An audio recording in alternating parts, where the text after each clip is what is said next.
A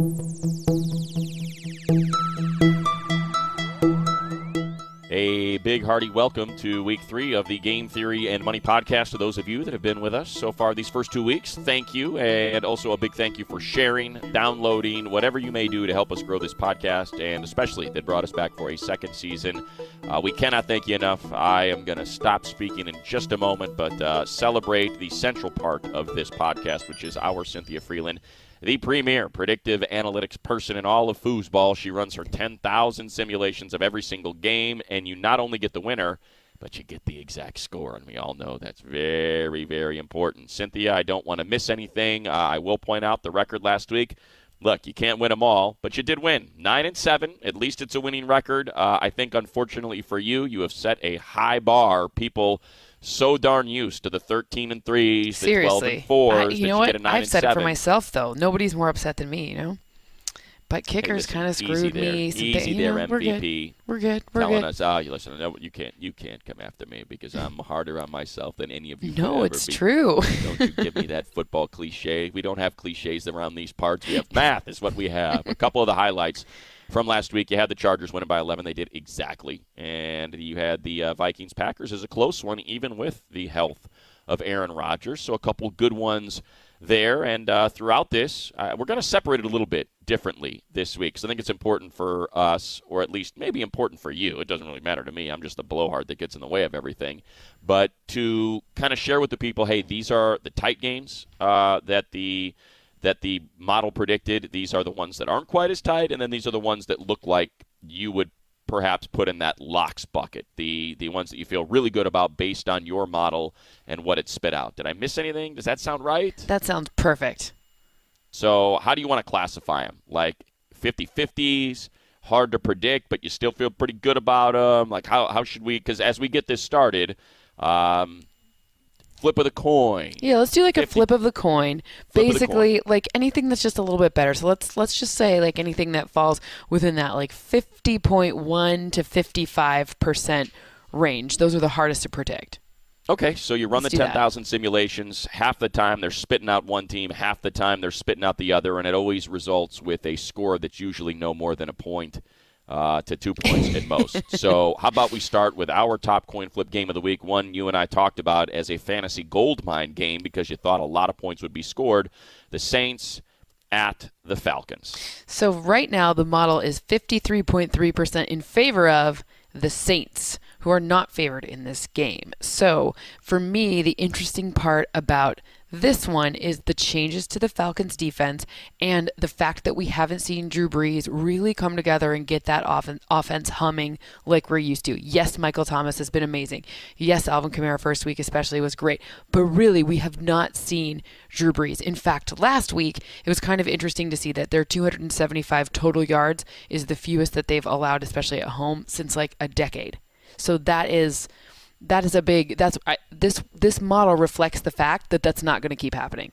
Yeah, I think we're all kind of scratching our head over the Saints offense. And maybe Mark Ingram is that important, and once he gets back, they'll find more balance in that running game. But I think we all just kind of expected Alvin Kamara to do what he did in week 1 every single week. So it's just kind of interesting to look at the numbers. And granted, everything changes. Game script changes based on what's happening in the game. But the fact that they're last in rushing is a little bit odd at this point, even though it's only been 2 games this season. And Breeze has been uncharacteristically bad on deep passes. So we're used to him being this like perfect deep passer, but that's got a, positive regression or whatever you want to call it. Like he can't stay this down for long based on the model, based on the history, especially because we have a lot of history on him. And in this one, you did see it really was more Deion Jones that was like the big difference maker for being gone. Keanu Neal, obviously also a big deal. So those are 2 big pieces in the middle of that defense. So Kamara should get going absolutely in this game again. And really just more coincidence, not something that I think we would point to that you would say, hey, this is what the math says, but just odd that the Saints are one of these teams that gets off to slow starts and ends up still making the playoffs and still being a team that we think is a favorite to win the Super Bowl for whatever reason. That's just kind of the way it's been historically for them. And look at what's going on. So it's so weird because if you look at the Saints, they're actually right now allowing the highest opponent passer rating. Like, that's ridiculous. It's above 130. So that's honestly, I don't believe that's going to stay. Marshawn Lattimore is better than that. Their defensive backs as a group are better than that. And if you look to see the ability for them to get pressure in this one, Matt Ryan under pressure, obviously, like most quarterbacks, is bad. Matt Ryan under pressure, the red zone becomes a bigger problem. Everybody's heard that before. But you lose your left guard, and then Matt Ryan getting pressure in the middle where it's kind of trickier to get out of. That's a hard one, and especially if Devontae Freeman isn't back yet. Yeah, So and I think it's also, sorry to interrupt, I think it's no. also important, and remember, the only reason I do is because this is what I get hit with all the time because I work on the Chargers broadcast, but someone was coming at me today about this defense stinks. They're averaging, allowing 29 points per game, and I'm like, look, I'm not trying to defend the defense and say whether or not they're great or they stink, but 14 of those points were given up to special teams. Right. One a punt return, one a fumble on the 2-yard line that gave them a first and goal, and there's 7 more points that were basically conceded in the final 2 minutes of a game against Buffalo. So if you take 21 points off of their total over 2 games, they go from allowing 29 points per game to 19 points per game, and now you feel a lot better. So I think you got to be careful because that Ryan Fitzpatrick game in Week 1 was such an outlier where he had that perfect passer rating and all those yards and all those points that it's going to skew it until they get 3 or 4 more games on that slate. All of these numbers are liars so far. Every single number that is just such a small sample size, they're all liars. I do think the Michael Thomas being super impactful. In fact, he's been the most impactful wide receiver so far this season. I know it's only 2 games. I think that will sustain just because of how he's doing it. But in general, most of these like rankings and numbers, they're just big old liars.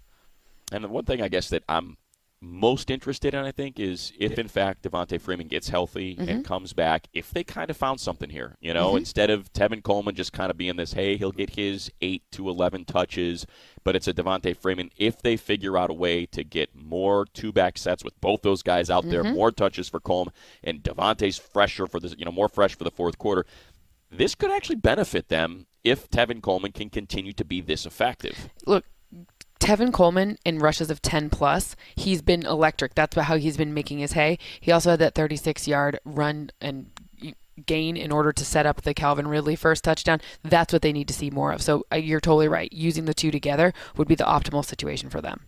All right, so again, you've got it's a flip of the coin game, so just over 50%. You're taking the Saints. Taking the Saints. Them by slimmest of margin. It's a very slim margin, 25-24. I think this game has the potential to go even higher, 35. Maybe this is the one if you're going to have another week if we're going to predict another week of potential ties, this is the one that would be up for it. Let's hope not. I hate ties.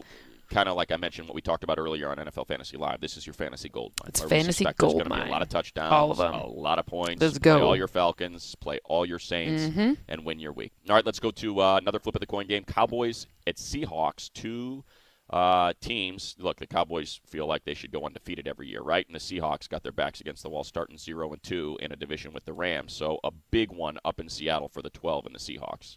Yeah. Okay. So 23-20 Cowboys. Now, part of the reason why this one falls into the coin flip category is that we've seen Sean Lee now appear on the injury report, which is an unfortunate annual thing that starts to shape their defense, which their defense has been the strength of this team. However, the one area Sean Lee doesn't impact, pressures. Well, he does impact it, but not as directly as, DeMarcus Lawrence. They actually have 9 sacks by 8 different defenders, which is really coming from all over the defensive front, which is the most effective way for pressures to affect quarterbacks. And Russell Wilson's been sacked 12 times, which is first.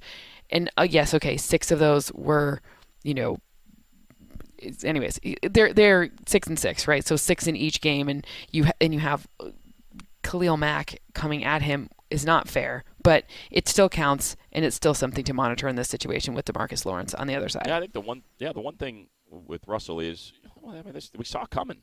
We saw this coming. We said, coming into the season, okay, you feel like you solidified the left side of that line, but the right side of that line is a major problem. And it turns out you don't have to designate which side of the line you want Khalil Mack to come from. If you want him to repeatedly just wreck German Ifedi, that's what you can do all game, and that's what teams have been doing. So unlike other squads where, maybe you can shift protection or you can try to lean on an extra tight end or an extra lineman to negate that rush, it doesn't seem to matter. Whoever is opposite of Fetty is having a field day with Russell Wilson, and he can only do so much to extend plays and escape that pressure when it's coming from half the line. A tackle on the inside and the edge on the outside attacking that right side.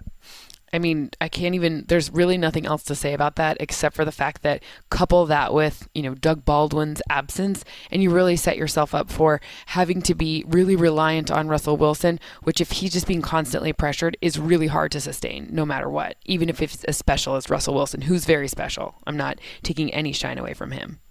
Yeah, it's still impossible. They're still searching for a running game. They thought it was Chris Carson, and then we hear something from Pete Carroll like, hey, man, all right, Chris Carson, he was all tired, and he was gassed from special teams. It's like, what are you talking about? Your running back is gassed from special teams. No, your O-line can't run block. They can't pass block, and it doesn't matter who you put in there to run. And Russell Wilson is just running for his life. That is no way to win a football game, and yet he's still so good that they have found themselves in games despite 6 sacks per game in amazing. The final 5 minutes of a fourth quarter. That's right. And if you kind of take the Dak Prescott on the other side of that, it's kind of the opposite, right? Like in order for Dak to earn wins and to score points, because 20 points versus the Giants is the most they've scored in 4 games, like going back to last season. They really have a hard time getting into the end zone, scoring those points, period. So it's kind of the opposite, right? Like you'll see all these stats where it's like if Dak runs only has to take 25 attempts, it's dramatically different than when he doesn't. Well, the honest truth about that is that those when he has those dramatic splits, they're setting themselves up with, Ezekiel Elliott getting a first down on second down, or they're getting 5 yards on first down. So it's a much more favorable passing situation. So just saying how many passing attempts he takes in a game doesn't put the proper context on it. In reality, it's what passes is he taking, and are his receivers able to put him in a position to succeed? And the answer is when Zeke's working, yes. When Zeke isn't working, no. It's hard to kind of reconcile exactly what the Cowboys are and exactly what the Seahawks are. Because, again, you mentioned if Zeke's going, then the Cowboys are in pretty darn good shape because you can't ask Dak to do it. That seems to be clear. At the same time, the game against Carolina was so bad. The Giants played absolutely awful, and yet they still had a chance to win that game. And then I just think about, how much do you want to put into the home field advantage and the loudest stadium and all the land and that sort of stuff. To me, I guess since it's a 50-50 game, you're going one way, I'll just go the other. I'll take the Seahawks in this. I cannot envision them starting the season 0-3, even if it looks like everybody's hurt. It's a total reset. The offensive line is a mess. I'll suggest that Russell Wilson figures out a way to get this thing to 1-2 as opposed to 0-3. I mean, look, I'm not going to tell you much differently because it's literally a coin flip, but right. So I'm just going to go just so it can be different. I'm going boys. All right. If boys it was by literally 3. a coin flip, we wouldn't have to watch this mess. Well, true. But instead, they will actually have to play. Correct. It's not literally. I know you hate overuse of literally. I'm sorry. I don't. I just figured, hey, it'd be pretty sweet if it was because I don't know if I want to watch this one. All right. Bucks at Steelers, the magic of Ryan Fitzpatrick, and the 2-0 Bucks, who now have Deshaun Jackson making appearances on Total Access and saying, got to go with the hot hand. I don't care. Yep. After week 3, don't care. Got to go with the hot hand, which I'm sure is great for Jameis at this point. So right now, it's as we don't really. It seems to be like there's some upheaval in Pittsburgh. We don't have a lot of clarity to it. We don't understand what's exactly going on. But as of our best estimate from right now, I have the Steelers coming out on top by the narrowest of margins, 26-25. Now, part of this is because I don't know exactly what's going on with Antonio Brown. It seems like he and Ben Roethlisberger have something going on. I'm going to tell you through math terms. It's because if you look at his 4.8 yards per target this season, that number's usually like 8.9 or 9 point something over the past 2 seasons, right? So if you take what's going on in Pittsburgh, there's no Lev Bell, and James Conner has been a good replacement. We've seen all that stuff, and we've seen them have these crazy come from behind sort of wins, and it's been a really weird season for Ben Roethlisberger and that offense. So that uncertainty, coupled with the fact that we've seen Ryan Fitzpatrick and Tampa Bay do things that are very improbable. And I'm not saying it. No, I'm not disrespecting the Bucs in any way, but it's very unlikely. Even a first ballot Hall of Fame quarterback doesn't have often have multiple 140-yard or 140 passer rating or more and 120 under pressure, especially when you're throwing for that many yards in a game, especially when in game 2 your run game doesn't set you up for success. He's kind of like, he's on that star in Mario, right? Like it's just he's I like that. Good one. It's true, right? Like he's invincible right now, which is very cool. So what I did was I took that and I used, this is so nerdy and you're going to love it. There's like momentum funds. It's like a hedge fund sort of strategy where you take things that are recent, very recent, and you overweight them a ton to try to like figure out the movement of a stock, right? And you look at things one to another. So I tried to like find a good comparable for Ryan Fitzpatrick and went through to see like what could potentially happen. And I literally in 10 years of data can't find anything that there's that would suggest that this is going to last much past like 2 games, because their secondary on defense is banged up. And ultimately, when your secondary is banged up and other people can throw against you, you're going to have to keep throwing. And the more you keep throwing, the closer you get to that boom, the star being over. Do you know what I mean? And I'm not saying he's not a good quarterback. I'm not judging I don't think him. You need to qualify it. Right. I do. I totally understand what you're saying, and you're suggesting that the Pittsburgh Steelers are the Koopa Troopa. Exactly. And Ryan Fitzpatrick, it was going great. There were mushrooms flying all over the place, and now is when you shrink to the mini guy and you don't have fireballs anymore. I totally get it. And look, they have the worst. I think they have the worst. If not, it's close to the worst pass defense in the league. And granted, a lot of that is because teams, are trying to deal with Ryan Fitzpatrick throwing 4 touchdowns. But this isn't a great opponent if you've got a bad pass defense. Nope. Juju Smith-Schuster has filled the void for, the lack of yards per attempt at Antonio Brown. Jesse James had a big one last week. So, as you mentioned, it's very hard to keep up at the rate that Ryan Fitzpatrick is currently on. Now, see, you know what I do? I like to contradict myself in the exact same moment. The Bucs got some weapons now. Absolutely. I mean, Mike Evans is not an easy cover. Listen, I'm not taking anything. I'm not taking away so that's anything what I'm saying. from them. I guess what all I'm saying is, if they do pull it off again, I'm not going to be surprised. Either will my model. I really Either won't. does my math. Now I will be. Yeah, if Ryan Fitzpatrick posts another passer rating of 140 plus. Yeah, and 120 under pressure. Come on. Right, I'll be surprised. Yes. But O.J. Howard's a really good O.J. first Howard, round tight end. actually both tight ends in this matchup are fully playable in fantasy. Yeah. Could potentially be top tight end scores for the entire week. I'll take the Steelers, though. Okay, let's do it. We got to be different. Yeah, it's better when they're we're 0, different. 1, and 1. I'll say they go ones across the board. I'm with you on this one. Okay, so those are our 50-50 games. Now we get to the, they should win games, right? Is kind of how we're going to file these. Yep, we're going in order of like, the more close to the coin flip to the ones that are nowhere near a coin flip per history. Okay. So we'll start, I guess. So this is one that's closer to 50-50 than it is to but it's the 58. 65% mark. Yeah, this one's like 58% though. So okay, so Packers at Redskins. Who wins? Packers, 26-24. What happened to our Redskins last week? A team that we've been no celebrating, the cool hand of Alex Smith, one of the best offensive lines in the league. They got absolutely wrecked by the Indianapolis Colts. I watched that game 4 times. I tracked everything on it 4 times. They couldn't pull it together. They couldn't get their offense to click. I have no idea, because some of the indicators were still really good. Their O-line still was good. There was a lot of positive things going on there, and they just couldn't close it out. Marcus Hunt and Darius Leonard absolutely wrecked the Redskins. I mean, wrecked That's them. right. Yeah. Yeah. I mean, yes, we were wrong. I was wrong. Yes, the math was wrong. But I do want to point out that there's quite a few points in this wrong, one. Cynthia.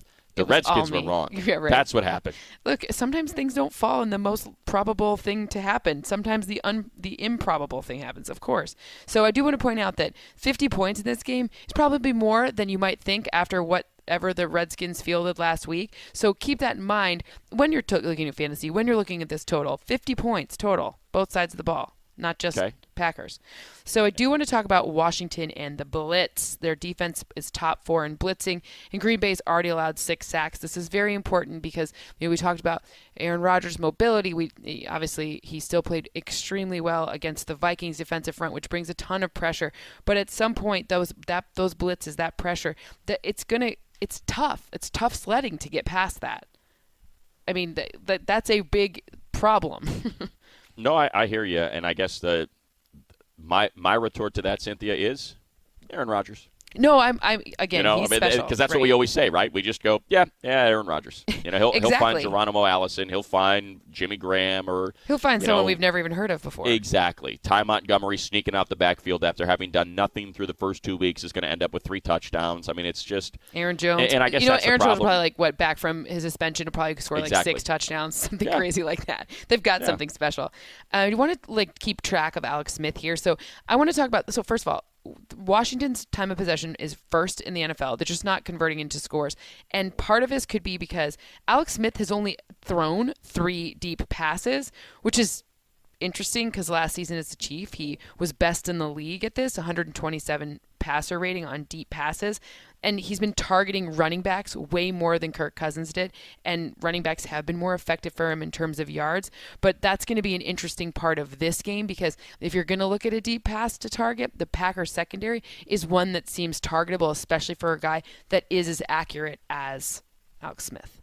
Yeah, I think the one thing I think about the Packers secondary is it's young, and so I think you're either investing in Kevin King, as kind of making that jump in his second season, and look, right, one hand washes the other. Yep. Kenny Clark and Clay Matthews and Muhammad Wilkerson and Mike Daniels, who we love on this Mike podcast. Daniels, huge friend of the podcast. If they can do to that Washington O-line what Indianapolis did, guess what looks a lot better? The Packers secondary, which has been victimized. So to me, it feels like the Packers are putting something together. If they were able to slow down that Minnesota defense enough to score 29 points, I feel pretty good about them being able to slow down a Washington defense. And I don't know what to make of Alex Smith and the Redskins anymore after what we saw from Indianapolis. That's why I would probably say I get that your model has it a lot closer, but I suspect the Packers, ought to be able to get out of this, by a touchdown. You know what's weird? So when I take the model and I look at who's going to win the Super Bowl, because when we're on TV, they ask us ridiculous segments like predict the Super Bowl before it even starts. Right. Sure, let's do it. Do you know who's winning Do you know who's the Super Bowl represented from the NFC right now? Packers. Yeah. Yeah. Which is amazing to me. Yeah. It's just amazing, right? Like at More the beginning of the season, it was the Saints. Chiefs are making me look foolish based on I picked the Chiefs in the beginning of the season. I know you did, but that defense better get fixed. It better. We'll talk about that later. Hey, listen, they keep scoring points that won't even matter. Exactly. All right, so you have the Packers. I have the Packers. You say they're going to score a lot of points. Yep. And sure do. I agree. And I agree that it's going to be a lot of Aaron Rodgers points. And that's why I'm playing Geronimo Allison in my Experts League, as a matter of fact. You beat me last week. You know who I took down last week, by the way. You beat me. And I had A.J. Green. You know what kind of lead you had on me, right? 37.9 with A.J. Green. Doesn't everybody love fantasy trash talk? Boy, that's the best. Our fantasy team is so interesting to everyone else. Isn't it, though? All right, Raiders at Dolphins. Another pretty close to feeling confident about your selection is, I think, the way I'll phrase it. Yep. Next closest, I have the Dolphins winning 25-21. Do you know what we saw last week? This blew my mind. I watched this game. What did we see? We saw Ryan Tannehill do read option, RPOs. We saw Ryan Tannehill He's an athlete. going back to college. It was throwback week. He went back to college, and you know what? It worked out in New York. Good for him. I don't know. It was pretty amazing. Ultimately, I think they're just trying to stay away from 3rd and 6+. They have the highest rush percentage in the NFL. Last year, they were highest pass percentage in the NFL in terms of play calling. And their defense started last game against the Jets. They showed us something. They didn't really pressure week 1 against Tennessee. They were good at interceptions. They had turnovers, but they didn't really pressure anyone, and runs especially. They held the Jets to 1.1 yard per carry on first down. That's ridiculously good. Think of 4 as maybe a line in the sand to draw. Anything under that is good. 1.1. So I'm going to tell you, I like my chances here, and I especially like it because of how good Minkah Fitzpatrick is against slot receivers. Sub 50 passer rating allowed. Yeah, Minkah's been great, and I think, I said this last week, and I don't want to just repeat myself, but, it's not real sexy, right? I mean, that's just kind of the deal, but it's starting to get there. You know what? You know what is sexy? Winning. We like to win. I would put that in the win column, But how many wins till it becomes sexy? That is, again, you with your spitting out these football cliches. That's not true, and it's not true, Cynthia. Because guess what? Winning when you're Pat Mahomes and throwing 6 touchdowns, that's sexy, and scoring 42 in Pittsburgh. That's sexy, and that's Agreed. what gets people excited. And Tyreek Hill is fast, and oh my gosh, can you believe Sammy Watkins opposite? But this is a solid team, especially defensively at every single level. And I think, even rookie linebacker Jerome Baker is having a great start to his career. And Minkah, as you mentioned, when you have young guys added to what was already a solid but not spectacular defense, it's kind of like they're sort of the two guys that are bringing the sizzle and the athleticism that you felt like this defense kind of needed. Do you think this is the team that like it's not the one you go after as like the girlfriend, it's the one you end up marrying? Could be. Although I don't know. I don't know if I can trust Ryan Tannehill in that category. I think that's one where you kind of look at it and you're like, yeah, Ryan Tannehill's a pretty good-looking quarterback. He's big. He's got a strong arm. He's super athletic. But for whatever reason. Terrible on third and long. Yeah, it just doesn't work out. Just, there's something about it. And they've got a really old guy running the ball still 10 to 12 times a game that we continue to doubt. Maybe Adam Gase has it figured out, and you would know. I know you know Adam very well, and you've been around him for a while. But there's kind of that law of diminishing returns, right? Where how many carries can I give Kenyon Drake before we start to see that decline? Because he's so efficient with all the touches he gets. Yet there's Frank Gore still taking 12 to 14 touches away from him per game. Well, look, here's the one thing that you should know about Adam Gase. Adam Gase heard that John Gruden basically said like he was going to run through Miami. He said there was some trash talk in a press conference, and it got back to him. And you know what? I think that this should be I wish he was mic'd up this week, basically, for that show. That I love that show. Sure. I wish he were, because I feel like this is a game where if Adam's going to be like, yep, keep running it up. Keep running it. We saw it against Denver last year, let's see it. Keep running it up. So we'll see, that's what I hope. And on the Raiders side, I just, again, I don't know if it's a spoof and we're just not in on the joke, but to have John Gruden, today when we're doing this show, say that one of their shortcomings is the inability to find good pass rushers. That it's hard to find a great one. It's hard to find a good one. It's hard to find one, I believe was his exact quote. I think there was one that I seem to remember one. Seemed to fall into that category of great. And he was complaining, he was lamenting, the lack of passing, deep passing in college football, that all of this is RPOs and bubble screens. And his quarterback completed 91% of his passes last game, and he complained about him. He missed some passes. Oh, you're right. 91% completion percentage. You're right. He missed like one. He's trolling us, and I'm done. I'm not falling for it. I'm not taking the bait, Gruden. Something's happening here, but I'm taking the Dolphins, that's for sure. That I can tell you. And I took them last week, by the way. Good. I like it. All right, so we both have the Dolphins. And you've got a high or a low total? I've got a high total. I think that 25-21, I think, it's not the highest one. It's not as high as Packers Redskins, but it's on the high side. The model doesn't spit out crazy high totals. You know what I mean? So and this we'll see one's if high. Amari Cooper can keep it up, because 10 that for would 10. be nice. Yes, I don't want any drops. Folks I like him. 10 for 10. He's great. Well, that's one of the reasons why you fell to me in the fantasy this week, because I had Cooper catching 10 balls, for goodness sakes, for over 100 yards. I know. Help. All right, let's go to Bengals at Panthers. Okay. So I have the Panthers coming out 24-20, and it's 61%. That's pretty high for my model. Is a very stingy old model. And for me, part of this one is because of Joe Mixon's absence. So 2 to 4 weeks without Joe Mixon, that high rushing average. Now look, like you can look across the line. Cordy Glenn, their tackle that they brought over from Buffalo, has been great, and Joe Mixon's been able to earn like almost 6 yards per rush behind the left side of their line. I understand there's all of those things, but still, Giovanni Bernard is not an acceptable Mixon replacement for the long term. Now you can get him to work on maybe he can. I mean, I saw the Panthers, they missed a lot of tackles last game, so I've seen that they're vulnerable to it. But I think that Joe Mixon's like, he's playing up here, and without him, it's hard. It's going to be hard to replace his production. And also, I hate to say it because I like Andy Dalton and I thought it was fun, but I don't know if you're going to get single coverage on AJ Green again. I mean, that's how I scored all those fantasy points against you. Single coverage in the end zone, AJ Green out of the slot. They just let him. What? Like, how did that happen? So that's another reason too. So those things not working together, that's going to be hard, especially because Cam, that rushing ability from Cam, that one, I know that it is a buzzsaw in the middle of that Cincinnati Bengals D-line. Oh, it's nasty. It's nasty, but you know what? Cam's like the same. He's like the same. He's like the same size as those guys. So Cam will be able to make it happen if anyone can. Well, that and also we're starting to see, and we saw it with Saquon last week. What do you have? 14 receptions, I think. Christian McCaffrey. Yes. Okay, so you don't hand it to him, and he doesn't run in the A or the B gap. But guess what? You're throwing him those extended runs, and he's so good in space that if that's their run game, whatever. I mean, that's their run game. You can call it a pass, you can call it what you want, but it's effective. Yep. And we saw the DJ Moore. We saw some of these things happen for Cam. So the Christian McCaffrey, so in terms of running backs who are most impactful, in my model, it also includes blocking. So that's when they're not being targeted in the pass game or rushing the ball themselves. The ones who are most impactful, he's actually ranked number 3 so far this season. So you can imagine the Todd Gurley, you can imagine Alvin Kamara, and then number 3 Christian McCaffrey. So that is a huge deal. That's game-changing for me in this one.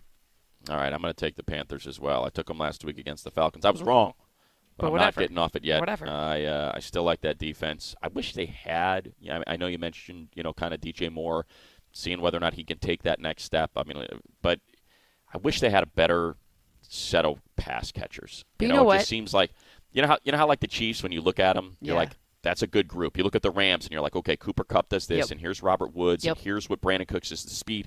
You even look at the Lions. The Lions have that too. Unfortunately, it's not going their way, but yeah, same thing. But so you look at the Panthers, and it's just kind of like this mishmash of like, there's Funchess, and I guess Torrey Smith can still take the top off, and but here's the thing: Samuel's healthy, and you know what I mean. It's not an impressive group. In this game, in this matchup, though, the thing is the way that the Cincinnati defense works is like, I think their corners might be even more like Geno Atkins is really good, and he's got 3 sacks already.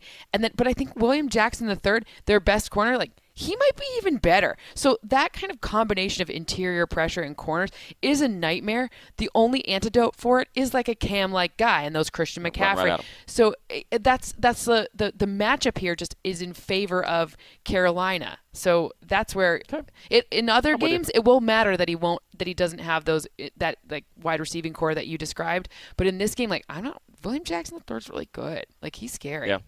Yeah, and I think Dre had an interception last week as well. He did, yeah. The Bengals. So, all right, let's get to our next one. I'm going to cheat and share it. 65%, your model says. Sorry. Chargers at Rams. Sorry. So, which team comes out 65% of the time in your model? So we can skip this one. Fine. My model. I wish Joey Bosa were playing, that's for sure. Absolutely, that'd make a huge difference. So the Rams win 26-21 in my model. I think that might be like closer than some people think without Joey Bosa. That's going to just be, Todd Gurley, all day. So pressure is going to be obviously the one that decides this one, because obviously both defenses have the ability to really pressure the opposing quarterbacks, but without Bosa, that kind of the pressure's coming from all sides of the line really gets diminished. We've seen that in 2 games. So that's the main driver in this one. I think, it's hard to figure out the Rams because the first 2 teams they played they have so poorly. They've literally not been playing from behind. We don't know what they've run the same plays. The second half of their game against Arizona, they ran the same 4 plays. Yeah, they're just running left screen, boop, left boop, screen, boop, left screen. Boop. Same thing. Right. We don't know who they are. I wrote a piece on .com, and we were talking about the 2-0 teams, and my knock on them is that we don't know their strategy. So we're not sure who they are yet. The Cardinals had more opportunities to score on that defense than it seemed, but we don't know. They didn't take them because they never crossed midfield. Right, exactly. To me, I think the only the Chargers are going to have to create turnovers. They're just going to have to. I think if it's just a back and forth, let's go at it. I don't think that's the path to victory. But and it's stupid because it was the preseason. But I will say just kind of it's when I was in the building and got my eyes on Jared Goff, Melvin Ingram hit him hard in that preseason game, and we know that Melvin packs as big a punch as anyone in the game, and it was a different Jared Goff for the rest of that first quarter. Jared Goff under pressure is a huge difference. That's going to be the key to their season, it seems, because you know what? Using Gurley and the volume to Gurley is super efficient until it's not. right? Like, and then what else, right? You got, I know we've seen Cooks, we've seen a lot of different Cooper Kupp. You're right, the wide receiving core is great, but if the pressure changes who Goff is so much that he can't take that top off the defense, then what are we looking at here? So I totally agree. And whatever plan they had for Kareem Hunt week 1, the Chargers, they got to figure out how to like that on steroids for right. For Gurley. Gurley. And it's going to be tough. It's a really good offensive line on that left side. They've just been running behind Sullivan, Sullivan, Saffold, right? Mm-hmm. Is who's over there with Whitworth, exactly. And they just keep running those. We love screens. Whitworth, another friend of the show. Yeah, friend of the show. But we'll see if Derwin takes the same jump he took from week 1 to week 2. Yep. From week 2 to week 3. Then that may be how you compensate for that lack of Joey Bosa on one side. I think it's closer than most people imagine. Yeah, but it's not an easy task. That's for sure. All right, so you have the Rams. You have them by 5, and you got some points in there, 26-21. Mm-hmm. I'll abstain from selecting that one, and we'll get to the Broncos at the Ravens. How about the 2-0 Broncos, huh? Although Case Keenum dealing with a knee today, the day we're doing this, so I guess that's a big factor here. It is a very big factor. My model has the Ravens winning this one 26-20. So that means that more points than you might imagine scored, but I still have the Ravens coming out on top by almost a touchdown. I do want to say the positive news here for obviously the 2-0 Broncos, the best positive news that I could find, the yards before contact on rushing downs, their O-line's run blocking better. Yay, that's a really big deal. Philip Lindsay, man, let's go Buffs. No, Philip Lindsay is ridiculous in his own right. His yards after contact are over 6. Okay, tiny sample size, 2 games, but 6, that's ridiculous. He doesn't face stacked boxes. I get it. There are some knocks. He doesn't face as many stacked boxes. He's had a better opportunity, but you know what? 6! That's ridiculous. Yeah. That 3 for a season is Lev Bell status. 6 for 2 games, that's ridiculous. So I'm in awe of him on that. And that's what they'll need to do. I mean, that's what they're because you've seen Case Keenum has had just brutal 2 interceptions under pressure. Yeah, already. He has a passer rating of 1 under pressure. Yeah. So 1. We don't like that here. They need both Freeman. They need Lindsay. But you know what? There's a flip side of that too, and that's look at last week. After not facing the Bills. And having to deal with the Bengals and that kind of pressure, Flacco was terrible. Yep. The guy was throwing the ball all over the yard, and it was finding the hands of Bengals receivers because they weren't defensive backs with how bad those interceptions were. So, and we know when you got Von Miller, arguably the best pass rusher in the game, maybe that's the Flacco we see and not the one that we saw in week 1 that just carved up a pretty darn bad Bills defense. Well, let's say we see somewhere in between, right? Because Geno Atkins was getting to him through the guard position. The guards did not help keep Flacco away from pressure. Outside pressure, Flacco has been better at still connecting with his receivers on and climbing that ladder. His receivers have been great for him so far. Game 1, I mean, we've seen they have kind of a core now. There's options for him. So for me, this one is a Flacco bounce back game, right? And I'm not taking anything away from the Broncos defense as a whole because they're still great, but I do have questions about their secondary. They're not gelling the same way they did when they had to keep Talib and Chris Harris Jr. together. There's an opportunity for the Ravens to make the most of that as this secondary comes together. Yeah, I'm with you. I'm just not sold on Case Keenum, and whether or not if he doesn't play, they're toast. But if he does, I'm still not quite there. I mean, those interceptions have been bad. Yes. As much as I love Philip Lindsay, I like to celebrate the Pac-12, and he's a fun player to watch. You like the Pac-12? I didn't know. Yeah, who would have guessed, right? I just don't suspect that.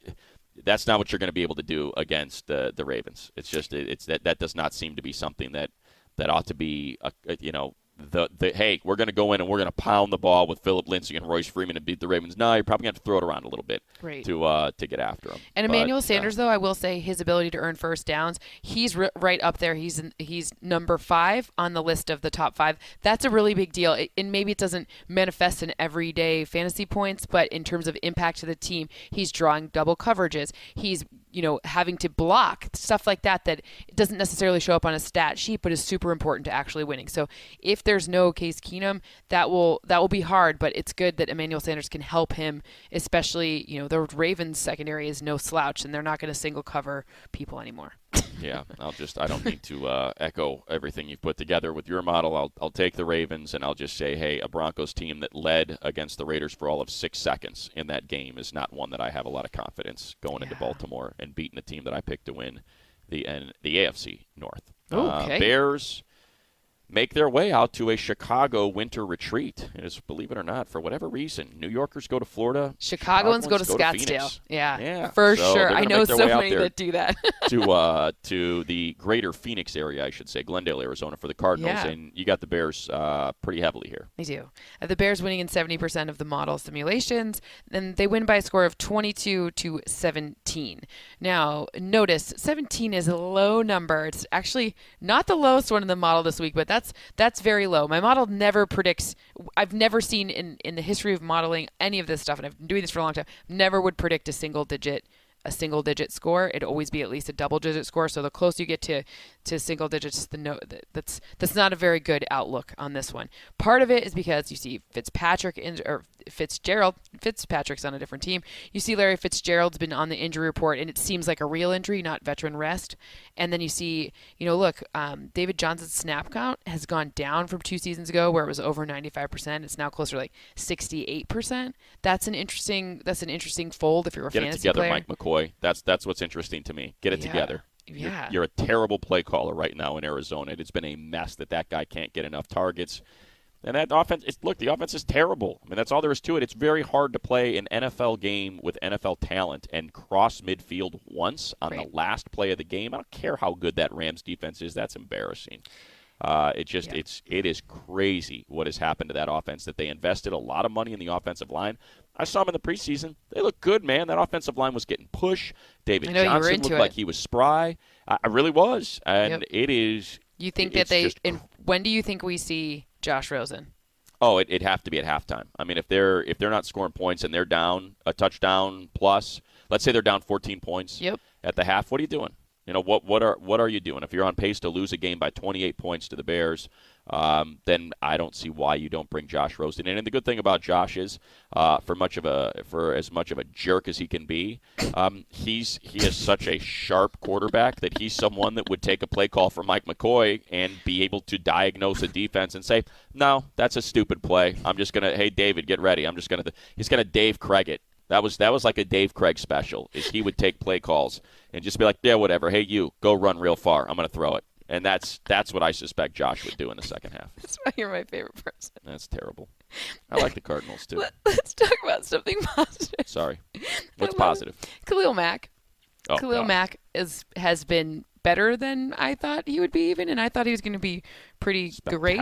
The only knock on Khalil Mack that I have so far is that you see him, taking plays off at the end of the game, which that's a function of conditioning. So I looked at looked at the schedule for the next few games, and it's this game and then Bucks, Fins, and Pats. So I think we're going to see, like, right when you get to the Pats, and even if the Pats O-line is still not as great as we're used to it being, I still think like that's going to give him the perfect amount of time to just make that Pats game amazing. See, I'm looking ahead. I'm trying to make it positive. I'm spinning it forward. It's all sunshine. The water's here. not working, Brady. You can't move like you used to. Sorry. You can eat your gruel and your fancy diet, but it doesn't matter if Khalil Mack's bearing down on you. Yeah, he's been impressive. I mean, and as you said, he's getting gassed and he's taking plays off, or he's off the field even. Right. Like he'll go off to the sideline. To be expected. The difference is he's so impactful in the first 3 quarters before that happens. 100%. Whatever. 100%. Like, unless it's Aaron Rodgers in an improbable come from behind victory, then you're getting the best Khalil Mack that you're getting. I mean, I'm interested to see in this game some of the things that I'm going to be looking for are, well, one, are we going to see, like, Jordan Howard? Let's block for him just a little bit better. I'm being nitpicky here. This is not right. Like, I'm being nitpicky. Like, Jordan Howard, are we going to be doing this? Mitchell Trubisky, are you going to settle down a little bit? Just a little bit, just like the reads and the forcing things, like, just settle down. Just chill out. Let's see if we can get this game where we're starting to see a more Matt Nagy, like, not Nagy, gadget play to get him going and get him out of his own head or whatever it is, but a nice steady progression.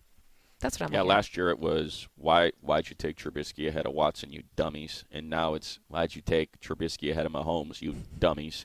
Right. And look, maybe it's on, maybe Mitch just isn't as good.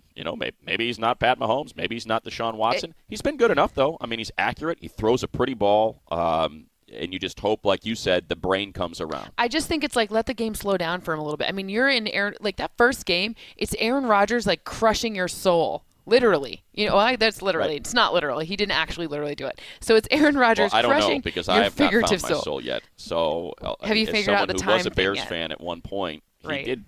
I feel as though it was soul crushing. It was soul crushing. Right. And now so that I'm no longer a fan, it's very, very liberating. I got to do that with the Lions. This is going to be worse. Not a bad idea. We're both together on this. Bears, Cardinals got to figure stuff out, and I think by figure stuff out, I will make that prediction. You'll see Josh Rosen in the second half of this one. Now Here we shift go. to the big ones, the ones your model really likes. Yep. And we'll start with Giants at Texans. What do you got? The model wants to eat. It likes the Texans in this one. Wow. 25-20. In a battle of the embattled offensive lines, you like the Texans. Okay. The best 0-2 team. Those are the segments you're going to be hearing for the rest of the week. Yeah, right. Which team is the best 0-2 team? The Texans started playing 2 playoff teams. The Giants' slow starts in the last 5 of their 6 seasons. They only made the playoffs in 1 of those. That's 0-12. Okay. You done with my? I like it. I think, listen, you got to fill, right? You got to fill 6 days before the game comes around. So we got to play the who's the best 0-2 team. And I'll tell you who it's not, the Cardinals. Nope. So here we go as we move on to the Giants and Texans. Why does the model like the Texans? Because that's a pretty hefty win right there, 70% plus and 5 points. Yes, that is a hefty win. It's a more point-filled, hefty win than I would have expected. Really, it comes down to Watson. So we saw him, look, he struggles when he's under pressure. That's every quarterback. But he does it let's say if the league-wide differential is 27.5, he's 64.7, so more than twice as many as the league-wide average. So pressure is a huge deal in this one.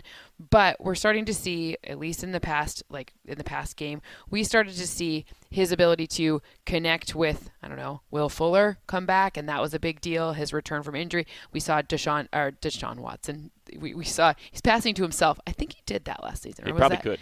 It was somebody did do that last season. Ricocheted off the helmet. Right. He actually did that. He did that. It was him. Okay. No, good. Marcus Mariota. Okay. I knew it was somebody Mariota. did catch a pass from themselves. But with Nuke Hopkins being able to, Will Fuller there, draw a little bit of coverage off of Nuke Hopkins, it's going to allow Deshaun Watson to look more, I know I said this last week, but more Deshaun Watson-like. The mobility will come back. His feel for, he's playing without a run game, essentially. So that kind of balance, at least spreading the field out a little bit. The Giants' defense has looked better, but I still think we saw really erratic cornerback play. So I think it's a huge mismatch or mishmash, if you will, of Nuke Hopkins and Eli Apple and Will Fuller and Eli Apple. So I just think Deshaun Watson's going to be able to exploit that kind of erratic up and down play from the corners.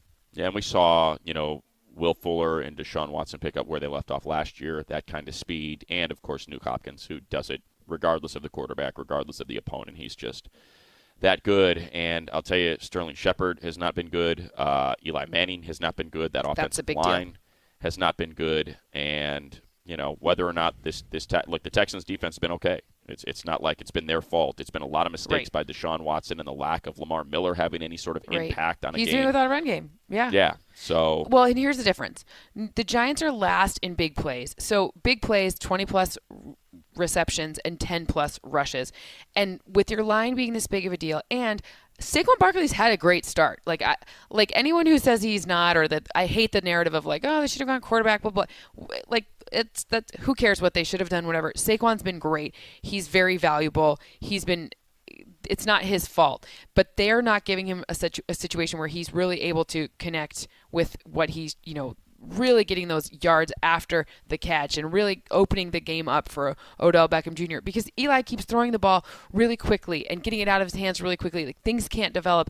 There's no time. That means better field position for the Texans. That means more favorable situations for Deshaun Watson and less risky situations. So that's what really drives the Texans to have such a overwhelming victory. Yeah, and look, I know that the Texans fans will probably point out the fact that their rushing numbers are good. Yeah, that's fine. They're not impactful. Impact the game. I love that's that. What I'm saying. Exactly. I don't care what the numbers are. I'd like to see that running game impact the game, open things up more so this team can score some more points. All right, Patriots at Lions. How is this not the biggest one? 71% in That's favor pretty big. of 71% in favor of the Patriots. 29-21. That's what I think would be maybe lower scoring than people might think. Yeah, but I think when when you have a close your number eyes, you're that's like, that oh, big, it's angry usually, Tom Brady. Angry Tom Brady always scores 10 million points and Right. never loses after losing by double digits. The next week he just crushes souls. Okay, but I just don't know if the Lions will be able to keep pace or keep it. I think this one is overwhelmingly in favor of New England and not as many points as I would close my eyes and imagine if I was just thinking about this. And you know why? Because the Lions do the two mortal sins that you are never going to sustainably win with. If you cannot stop the run and then you cannot run yourself, you do not win football games. It's almost as bad as turnovers. Like Poor turnovers, Kerryon Johnson. it's bad. I Poor had who? such high hopes for him. And Yeah, I think you end they up in haven't used Detroit, him. and They I haven't know. used him. You end up in Detroit, and it's just not going to happen. It's a team that is going to have, for whatever reason, since Barry Sanders hate left, me. one of the worst running games in all of football. And as you said, they're terrible in stopping the run. I mean, Matt Breida just absolutely wrecked them last week in San Francisco. Right. We know what happened against the Jets with both Bilal Paul and Isaiah Crowell, Yeah. and it's going to happen again. Right. And it's going to be Rex Burkhead or James White or whoever else. No, it you know is. who's going to be? Sony Michel. You know Sony why? Michel. Because it just is. Like, that's Yeah. like the, it's, I mean, look, that's not what the model says. That's like the Cynthia ironic, take on that, right? Because And football will have. I will suggest that football has no soul if Josh Gordon in his first game as a Patriot goes for like 200 yards and 3 touchdowns. Just cannot have that. I can't. I'd be okay with Yeah. it if it's Sony Michel, just because like we deserve that as Lions fans. But like, but not Josh Gordon. You know what I mean? Like that. Like Sony Michel. All right, good. You tricked our coach. You tricked your disciple. You made another one look like they aren't as great of a coach as you. I got you. You're Bill. not the I see first. what you're coming with. You're not the You're first. not You the won't be first. the last. I get you. And look, the one thing I looked for is like, okay, well, how do you beat the Pats? Well, obviously we saw it. You beat the Pats with pressure, and you beat Pats with pressure in the middle. Everybody, like, we know that, right? We saw that last week, and especially with their wide receiver situation last week not being where it normally is as a team, and September being the wonky month where we're actually seeing the Pats preseason right now. With all those things, if you could pressure them, but you know what? The Lions can't pressure anyone, so that's just not a big deal, right? All right, let's go Titans at Jags as we make our way toward, I guess, what we would call the locks, the lock of all locks. But Titans at Jaguars is pretty darn close. Yep, 75% Jags, 28-17. How come? So, unfortunately for my model, Cam Robinson, who I love, and he's been really helpful in keeping Bortles out away from pressure, he's not playing. But when it comes down to it, especially with Marcus Mariota and potentially Blaine Gabbert playing again, Mariota, last I heard, he still has no feeling in his hands. We got an email about it a little while ago. Yep. That's not good. That's not going to be a real helpful way to win games. Even though Blaine Gabbert looked great last week, it's very much of a different opportunity to look bad against the Jags defense. Tennessee, they saw a lot of stacked boxes, and Cynthia, they took them out I don't there. mean to cut you off, but I'm going to cut you off here. Do it. That Jags defense made Tom Brady look bad. They had I Tommy. know. That's why I Tommy said it's not Tantrum is hard. what they created. So you don't need to go too deep on this one. Right. Blaine saw ghosts when he was in a Jags uniform. Now he's not going to see ghosts. He's going to see Calais Campbell and Malik Jackson and Dante that Fowler. wrecking crew of it, the Dante Fowler of Yep. a defense. And it's going to be ugly. And I think you're being kind by suggesting the Jaguars are going to win this game by 11. I don't have any question that as long as you think it's more than a touchdown, that's all that anyone cares about. Yeah. Hey, Mike Vrabel, you're all smart and junk. Congratulations. But Jags are going to absolutely wreck them this game with Blaine Gabbert. And I know, look, he kept it short, so the completions were high. But Yep. I've got to believe he hit Corey Davis in the helmet like 2 times, overthrew him when he was 6 yards away 3 times. For whatever reason, that poor guy cannot. They're like, catch a hey, break. Derrick Henry, why don't you just keep rushing? We're good. Yeah, Just exactly. go. Just everybody All right. wrote. Deion Lewis, you're going to go too. One thing to Colts watch. at Eagles. Whoop. Oh, you go ahead. got Just one something thing to else? watch for the future: the Bortles pressure situation, because with the O line, with Cam Robinson being out, Bortles has been pressured about the same at the same rate as last season, but he's not getting sacked as much. So that's just a really good example. It's like 4% last season. This year it's 1%, 1.3%. So that is a big difference. We're just something to monitor for the future because Jarrell Casey can get to the quarterback. I'm not taking anything away from Jarrell Casey, and Harold Landry looked good last game too for Tennessee. Great. Yes, man, exactly. He looked great. Like, how did that guy slip to the second round? No question. Exactly. And obviously they have a really good secondary. So just one thing to track there. for future reference. Yeah. Okay. Colts at Eagles. All right, you ready? 79%. Eagles. Sounds about right. Carson Wentz is back. That's right. 28-19. And that's although, I tried to take away from the Colts right against the Redskins, and look what they did to them. Yeah. No. Well, okay, so here's two things. Part of the reason why the Eagles have looked so not Eagle-like is they've actually played almost half of their snap total. So last season they took like about 120 snaps playing from behind during the regular season. This season they're already at like 50. They're almost at the same snap total playing from behind, which means that a lot of the plays that they have in there to make Nick Foles look great, the more gadget trick stuff, like those are like roll of the dice, right? Like they're high upside but also high downside, right? They're more risky kind of plays. Those are hitting the downside more than the up. So you know what? And I know it's something you're going to detail too on game day morning. Just the return of Carson Wentz and how much different this Eagles team is going to look with. Well, the guy was probably going to win the MVP in the league last year before he hurt his leg in Los Angeles against the Rams. The only thing you need to know about that is that Wentz in the red zone and Wentz in passing situations, that's Wentz red zone is like a thing of magic. That's what gave him that MVP those MVP qualities. But I do want to say Frank Reich, I don't know if people remember this, but he was the offensive coordinator there for the Eagles. So if there's anyone that's familiar with how special he is, it's definitely Coach Reg, but he doesn't have the personnel to be able to account for the mobility, the potential to hit any one of his receivers, even though the receiving core is still banged up. Anyone. He can hit anyone, all the different pass catchers in any route better than Nick Foles. And I have math on that. It will be interesting to see if, in fact, they can do it again, because I have a very high regard for Malik Hooker. He's special. When he's healthy and he's on the field, he is a special safety. Darius Leonard has flashed already in 2 games as a rookie. And Andrew Luck is really good. He's a really good elite quarterback. So if he's healthy and he starts slinging it around, then you're going to find yourself in some games. I mean, he took him to the AFC Championship, for goodness sakes, when he was healthy, before, because we forget he was gone for almost 2 years. So you talk about that. Philadelphia did allow 270-plus yard touchdowns last week to the Bucs. So deep passes is an area that the Eagles are going to have to improve at defending.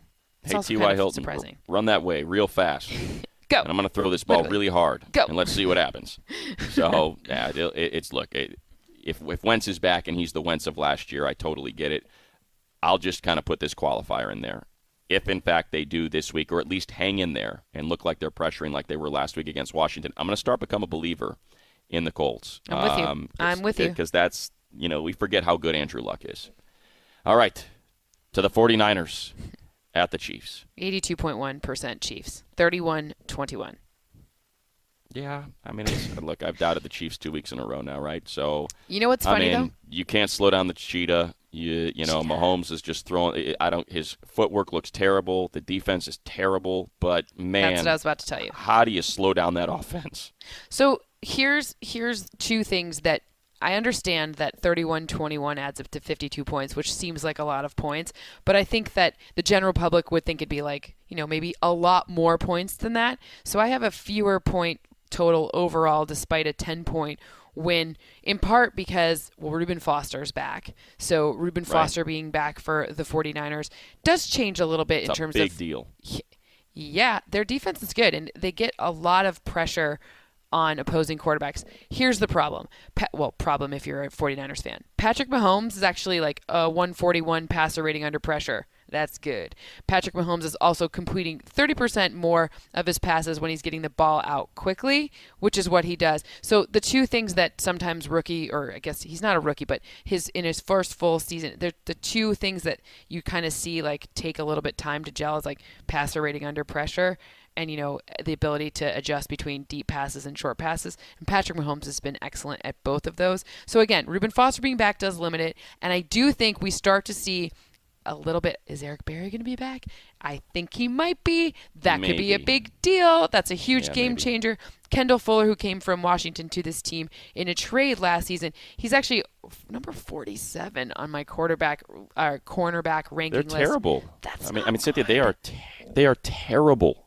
Defensively, they are absolutely terrible. Again, that's one of the reasons why when you said that they were your Super Bowl team, because when I was putting together that first week, I was like, man, I don't know what they're going to do on defense. Right. They don't really, Justin Houston's great. I get it, but there's really not a lot else. And just think they were up 21-0 on the Steelers, and it was 21-21 before you blinked because they got Orlando Scandrick out there running around. And I mean, that guy is a mess. Yeah. Maybe that was a little harsh. Could have been a little harsh. But again, I say that, and I'm not detracting from the Chiefs. If you're going to win, I'm saying if they're going to do it, they're going to have to do it by scoring 40 points a game. And so far they've said, we can do it. You can't rely on that sustainably, right? Especially if you have someone who scores as many points as Patrick Mahomes and this offense does, then your pass defense especially needs to be shored up, because if you're up by that much, teams have to pass on you in order to score enough points to try to hang in there with you.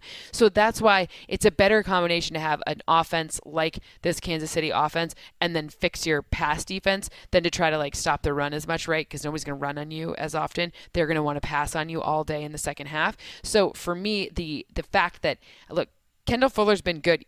You have to work. It has to be a better full unit. I do think we see that this week because who's number one pass catcher in San Francisco? His name's George Kittle. Right. Yeah, he runs and the deepest. He had just 2 receptions the other week. So he runs the deepest routes, but that's not. So they're kind of playing into this middle of the field, an area keeping the ball in front of the Chiefs. Keeping the ball in front of the Chiefs is a good way to stop having all those yards put up against you. See, insert when you saw Keenan Allen running those shorter routes didn't have as much success as he did when they were going over top with him. So it's all about which routes are they running. So that's part of the reason why this one, I feel like you're going to see better stats from the Chiefs defense in this one, because the ball will be in front of them as opposed to going over their head. Yeah, and they may have to get this thing balanced out and start running the ball with Kareem Hunt a little bit more, give that defense a breather instead of just taking 90-second drives and just putting it out there over and over and over again. But I'm with you. This is not the game where they get exposed. All right, Bills, Vikings, I don't know how deep you want to go into this. This seems pretty obvious. Yeah, so 87% Vikings, 28-14. Got it? Yeah, I'd say it could be 38-14. I know everyone's piling on the Bills. I just saw them last week. I'm not piling on them. Brett, yeah, you can. It's okay. It was a rough go. I mean, they had 6 straight quarters of really bad football. They settled in the second half a little bit. I think the Chargers probably took the foot off the gas as well. But what they did in the second half, I'll say, was kind of interesting. And this may be something you were going to say, and I'm just taking it from you. But they started running Josh Allen. He's big. He's athletic. He's fast. And he is a load to bring down. So that's, I think, their path moving forward. But do you really want to expose them in a year where you might win a couple games to all those hits? That's going to be the trick for Brian Daboll. Yeah, I'm actually going to look at something on the Viking side of the ball because I think it's more positive. Let's go there. I'm curious to see if we can get Dalvin Cook going. He's not been exactly who they need him to be yet through 2 exhilarating games. But I'm curious to see, especially against this Bills defense that has been able to be run against, if the Dalvin Cook that we anticipated in the beginning of the season shows up. He's my number 6 running back in projections because the model says yes, in part because of game script. But I want to see the ability to break tackles, especially coming off surgery. I want to see, is he, what happens when he gets more contact? Positive. Right. I think good, right? Okay. There you go. Yeah. And Tremaine Edmonds. He was good Tremaine in week Edmonds 1. is awesome. He wasn't great last week. He got burned I don't a care. couple times. You know what? He was asked to do a lot. They targeted him a bunch. They targeted him a ton. Yeah, he's super athletic. Made a couple plays, but got, it seemed like a quarterback is, and Cousins falls into this category just real quick. As smart as Phillip Rivers is, he was able to diagnose what the young man was unable to do and repeatedly went after him with Melvin Gordon or Austin Eckler out of the backfield. And He'll learn. A lot of hate there. All right, Thursday night game. Do not forget the Thursday night game. That would have fallen into the coin flip category, Sure huh? would have. What do we got? Do we got a first win? The first time in 20 games, or I guess 19, whatever, 20 games, the Browns win 21-20. I'm with you. I love the defense. I love the defense of the Browns, specifically Myles Garrett and Denzel Ward. A lot of people scoffed at that Ward, but man, he looked great against Antonio Brown in that first week. He's been on their injury report. I'm a little worried that the corners won't play, and this one, Demarius Randall and he have both appeared on the injury report. I think, look, the Jets, 3 games, 11 days, a rookie quarterback. That's a tall tale for any quarterback, but a rookie quarterback adjusting to the different speeds of the games. And in all honesty, when you have your left guard, James Carpenter, that's the name. I don't want to call him out. That's kind of mean. He's been on the injury report He's been on the injury report all week. He allowed the most pressures for any guard in the entire league against the Dolphins last week. Like, pressure in your face. You've had to adjust to all of these different teams in a very short amount of time. It's a situation. It's a hard situation. You're on the road. These are all things that historically have not netted out well for the team, for the team in the Jets position. I really like the fact that you've seen Myles Garrett kind of match up against guards. You've seen Larry Ogunjobi be pushed all around the line. That pressure is going to change things for Darnold, and I'm not getting on the like Darnold picks thing. I don't want to talk about college. It's all different now, right? But any quarterback is going to see a huge increase in pressure. I've seen it. It's in the model. 10% increase if you're playing on a short week with your offensive line allowing pressures to reach you. And no, not all pressures are created equal, but I think that's a nasty pressure from Myles Garrett matched up with a guard. I wouldn't want to see that, and most quarterbacks wouldn't, let alone a rookie. I'll button it with this, unless you have something else to add. Nope. New Orleans hung 40 on Tampa Bay. Pittsburgh hung nearly 40 on Kansas City. The Browns held each of them to 21 points, and it wasn't a fluke. They shut down. And they got super unlucky in special teams. Those offense and got unlucky in their kicking game. You can make a case that they could be 2-0 right now, and I'm with you. They get their first win. All right, when we wrap them, Cynthia, we like to go to your confidence picks. Let's do it. The big 3. So what do we have? The big 3. If you had to pick 3 that your model spit out, these are the 3 things that I think most confident in. You know what? Before we got in here, I was talking with Mark Brady, who's our producer, and we called my mom and we had her rate me on 1 to 10 on how good of a daughter I was. So I'm going to rate these. These are my 10s. This pick here is a 10. I think 10. that a 10. We got a 10. I think a high-scoring game between Green Bay and Washington. So I think that 50. I think it could go north even of 50 higher. Points. North of 50 points. This one's my 9-rated one, and I think that one's that there's going to be more points than you'd expect in Miami. I have 25-21. That means 46 points. I think, it could be even higher than that. So north of 46. A barn burner. Okay? And I think Philadelphia. This one, Philadelphia, it's going to be at least a touchdown that they win by. They're going to they've got Carson Wentz back. At least a touchdown. And you get a bonus because you know what? We need a lock of the week. We need a lock of the week. This one's a lock. Kansas City's going to win by at least a touchdown. Kansas City by a touchdown. Yeah, I got 10 points. A double-digit win in my model is ridiculous. Home opener, Arrowhead. Although Arrowhead known as a very calm, collective. Soothing. It's I think, downright soothing. Yes. It's just not enough noise there from those fans. They really got to start coming to life. All right, so Kansas City by a touchdown. You like Philly by at least a touchdown, and a lot of points in Oakland, Miami, and Green Bay, Washington. All right. Yeah. Looks pretty darn good. It's a pleasure. Leaving anything out? No, it's just a pleasure starting and ending my day with you. 12-hour days with you are my favorite. It's been a long day. If the energy's been low, my great apologies. Had I managed to smuggle some booze in here or something, maybe I would have got a little stupid. Booze pot. There we go. It's a late one for us, but 12 hours after we started our day talking football, we finish our day talking football. So a big thank you to our crew, to our man Shoppy, to Mark Brady. I assume I'm forgetting somebody, but whatever. What do you do? To all of you that download, that listen, that stream, that share, that respond via Twitter, that have helped us keep this on the air. We can't thank you enough. We look forward to coming back next week, and we look forward to celebrating. I'm going to give you, I don't know how many times I disagreed with you. I think a couple, but I'm going to give you a nice, let's go 13-3 week. Okay. I'm going give you a 13-3 week. Got All right, expectations. Yep, Okay, we got this. 13-3 is what I'm going for game theory. And Getting money. getting loose. Week 3, exactly. All right, thanks everybody for downloading, streaming, listening. We certainly appreciate it. We'll be back again next week.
Welcome, everybody, to the MMQB Gambling Podcast. I'm your host. Not really a host, I'm a co-host, but I have to intro, so I'll say host. Jimmy Traina, with my co-hosts, senior editor of MMQB, Gary Gramling, his brother, managing editor of the DRF Sports Forum, Scott Gramling, week 2 in the NFL. I went 2-1-1 in my best bets last week. Gentlemen, how'd you guys do? 3-1 for me, and Gare? 2-2. Even Steven. We all, look, I mean, you always have to throw the caveats in. We all had the Giants, right? And if they just, what were they, about a foot short of that 2-point conversion, would have covered or would have pushed. We got it at 3. And this is a gambling podcast, so we got to stick to the lines and all that. But NFL coaches still have no clue about when to go for 2 points. There was no way they should have went for 2 there. We're so angry about that, Jimmy. Because if you missed the 2, you're down 5. Jacksonville comes down, kicks a field goal. Now you're down 8. You have to get a touchdown on 2 points. Just kick the extra point. Go down 4. There's 10 minutes left in the game. NFL coach is still clueless with the 2-point. I would have gone for 2. But I wouldn't have handed the ball to the guy who was out of breath after just running 80 yards or whatever it was for. I know it was an 80-yard touchdown, but the amount of yards he ran to get into the end zone, I don't think you just hand it to the guy in the 2-point conversion. Anyway, cost me from a perfect week, but hey, we're moving on. So I had winners with the Rams and Bears, push with the Broncos, lost the Giants. What were your picks, Scott? I had the Rams, Panthers. And as half Chiefs. the free world knows, I loved the Chiefs. And Gary, what did you have last week? Oh gosh, let's get the Cardinals out of the way and never speak of it again. I had the Panthers and the I lost the Giants too. I had the Panthers as a winner, and who's my other one? That was Giants. The Rams. Sorry, yes, the Rams. Yep. And if you go back into the archives, the 2 teams Gary was on in the preseason were Arizona and Detroit. But we'll skip that. We'll get right to the week 2 lines. I'm jumping off one bandwagon, and it's not the Lions. All right. Sticking with the Lions for now. That's a tease for the show. Speaking of the show, this is the MMQB Gambling Podcast. We're here every Friday. MMQB, though, their feed has podcasts every day of the week, except for Tuesday. You can check them out on themmqb.com, Apple, Stitcher, Spotify, wherever you listen to podcasts. So check out all of the NFL podcasts we have on SI.com throughout the week. And I, of course, have the SI Media Podcast every Thursday. This week's guest is Gus Johnson, and it was a very good interview, so check all that out. They're all very good interviews. You do a great No, job. they're not all good. They're not all good. I rarely come away like, that was really good. Gus was really good, I have to say. You pull some good guests, Jimmy. I try. You pull some good I guests. try. Man. So Who doesn't love talking to this guy? So podcasts all over SI.com. Gary's on a bunch of them, and probably on all of them talking about the Cardinal Lion NFC title game that he expects this season. Monday morning, I was just softly weeping about the Cardinals. All right, week 1 in the books. Week 2 is here, and this is, I think, always the trickiest week of the betting season because you said that last week, Jimmy. No. Week 1, you like to lay low to see what the teams are doing. Week 2, though, is all about the overreaction to week 1. The false confidence. Yes. And you throw out everything you thought before week 1, all based on what you saw last week. No, we throw out everything that Gary thought before week 1, and the rest of us move on. I will mention Arizona and Detroit about 5,000 times in the next 40 minutes. All right, let's get it going. Week 2 in the NFL, we started off with the Redskins. Blasted Gary's Arizona Cardinals last week, giving 6 points at home to the Colts. Big total here, 47.5. Gary, I'll let you get it rolling since I keep teasing you about Arizona and Detroit. Washington -6 versus Indy. Yeah, not crazy about this one. I'm curious to see the game flow here. I mean, Alex Smith is a game flow dependent quarterback. If they have to play from behind at any point, they're going to be in some trouble. I mean, look, the Colts aren't a defensive juggernaut, but you put Andrew Luck out there against what's an interesting but sort of mismatched Redskins defense, I'd say. I wouldn't be surprised if the Colts jumped, maybe 10 points in the first quarter type of thing. I could see that scenario. Like I said, I'm not crazy about it, but with the 6-point spread, I'll take the Colts and the points. And Adrian Peterson, reborn in Washington after week 1. There's an overreaction people I think are going to have. Scott, I'm sorry. What are your thoughts? I'm glad we're starting with this game. I thought this was the hardest game on the card to pick. I'm not sure which way it'll go. Therefore, I will take the points. Don't love it. It's a game I'm staying away from. I think there's still too much uncertainty because of the amount of turnover for both teams in the offseason, and I do count Andrew Luck as turnover. I know he's been their quarterback for several years, but because he didn't play last year, let's see if he's for. That was kind of a fluky game a little bit to a degree with the Bengals last week,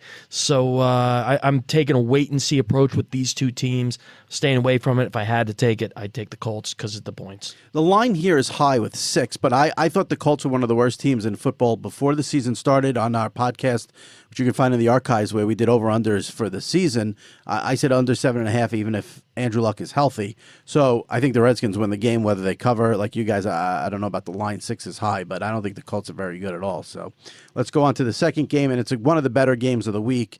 Carolina, big win against the Cowboys at home last week. They visit the Falcons. Falcons at home giving 5.5, total 44.5. Scott, what do you got? Love the Falcons. I absolutely love the Falcons in this one. Falcons, this is a head-to-head series that has been dominated by the home team in recent seasons, and you look at the Falcons and what they've done against the Panthers, 8-2 at home in the last 10 between these division rivals. 7 of those 8 victories have been by 7 or more points, so I'm not afraid of laying the points here. That includes victories by 15 and by 12 the last 2 seasons. I know I was all over the Panthers last week, and I was all over the Panthers last week because of the matchup, because the weakness of the Panthers is their secondary. We talked about it on the show last week. Dallas did not have the personnel to hurt the Panthers where they're most weak, which is in the secondary. Atlanta does. Julio Jones, last 6 games against the Panthers, has averaged 137.3 receiving yards. I think this is a case where the Falcons will hurt the weakness of the Panthers, which is the secondary. I think the Falcons look so bad in the Thursday night opener offensively. I think there's going to be some overreaction there to them. And I just think that having the extra 3 days to rest is going to be a key here. Now, I think naysayers might say Deion Jones is out, Keanu Neal is out. The defense is still fast, and I don't think Carolina has the kind of offense that can hurt Atlanta's defense. Atlanta's defense is still solid, not as solid as it was going into the season because they lost to those 2 guys, but I love this game. I love the Panthers laying the points, and the Falcons. I'm sorry. I love the Falcons laying the points against the Panthers. Thanks for correcting me there. And I just think it's a great pick, and I also do like when it all matches up. Taking in week 2, an 0-1 team going against a 1-0 team, and this matches up here.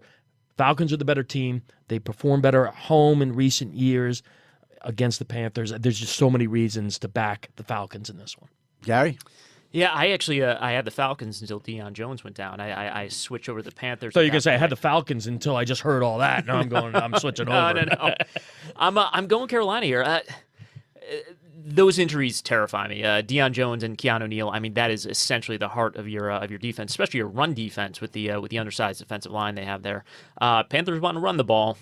We'll see. I mean, it was a lot of bells and whistles with the option game in week 1, and once that stuff's on tape, it becomes less effective.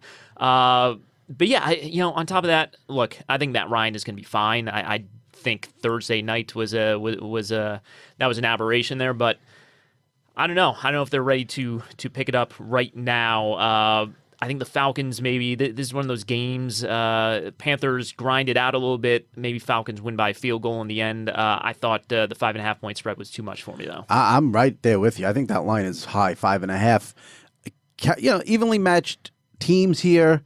Would I bet this game? You'll have to wait for the best bets, but I love getting 5.5 with a good Carolina team. And I'm at the point now where I might bet against the Falcons just based on their offensive coordinator because Steve Sarkisian is completely lost now in the red zone. He had a year to fix it and didn't fix it, as we saw in the opener against the Eagles. You guys are going to regret this. I'm just telling you. No, I didn't say I was betting it. Right. I'm just saying. No, you're going to regret not betting it the way that you should be betting. Story of my life. I was just saying, the 2 guys the Falcons have replacing Jones and Neal, I mean, they are incredibly small. They are they're sub package all the time now.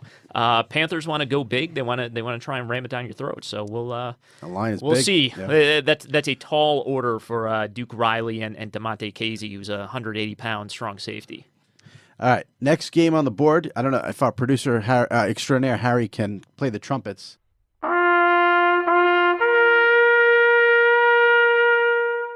But we have some sad news. The Nathan Peterman era is over in Buffalo. And Josh Allen will get the start. It might just be on hiatus. I mean, we thought it was over after the first half of the Chargers game last year. It was over before it started, believe me. It should have been over after 5 interceptions in the first half last year against the Chargers on the road. Let's be honest. So Allen gets the start in Buffalo. The Bills are getting 7.5 points from the visiting Chargers as they come across the country after getting spanked by the Chiefs. Total in this one is 43.5. Gary. Yeah, I'm going Chargers in this one. They were all right when they had to come east last year in those early games. I mean, they. I want to pull it up real quick. Of course. The one thing about coming, the one thing is, I think that used to be a bigger factor than it is because now, I mean, these guys are on planes that you can't even, or hotels basically. The travel isn't that bad. Teams do a much much better job managing it than they used to do. And I've been to the league office where they build the schedule and they have all these signs all over the room about body clock and stuff like that. They came east. They beat the Giants for their first one last year. They hung with the Patriots. That was my favorite play of the year was Travis Benjamin running a punt into the end zone for a safety, which ended up costing them the cover in that game. And they took Jacksonville to overtime in a game that they botched on the special teams again because that's what the Chargers do. In the end, look, I like Josh Allen as a prospect. I think he might be a superstar in 5 years. This Bills offense is not functional. They cannot do it. The only way they hang around in this game is something like fluky special teams plays, weird turnovers, stuff like that. Chargers will serve those up, but I'm not betting on that. The Chargers played so poorly last week, and I mentioned it last week. Once again, Joey Bosa out. If they were playing a real team, that might concern me, but it is the Buffalo Bills and a rookie quarterback who I don't love as a prospect. But Scott, what do you got on this one? Yeah, I don't like either side of this game. If I had to take it, I would take the Bills. It's just too many points to be laying on the road with a team I don't think is that good. And I won't go back into it. I went into it last week with the Chargers, and a mediocre team laying more than a touchdown on the road against any NFL team. And jury's still out on whether the Bills are an NFL team, but they do qualify as one at the moment. So. Staying away. If I had to take it, I'll take the Bills. Total here, maybe it's me. Let's know what you guys think. 43.5 seems high for a team like Buffalo, which you don't expect to score many points at all. I mean, yes, I did say Bosa's out, but even how many points are the Bills going to put up this week?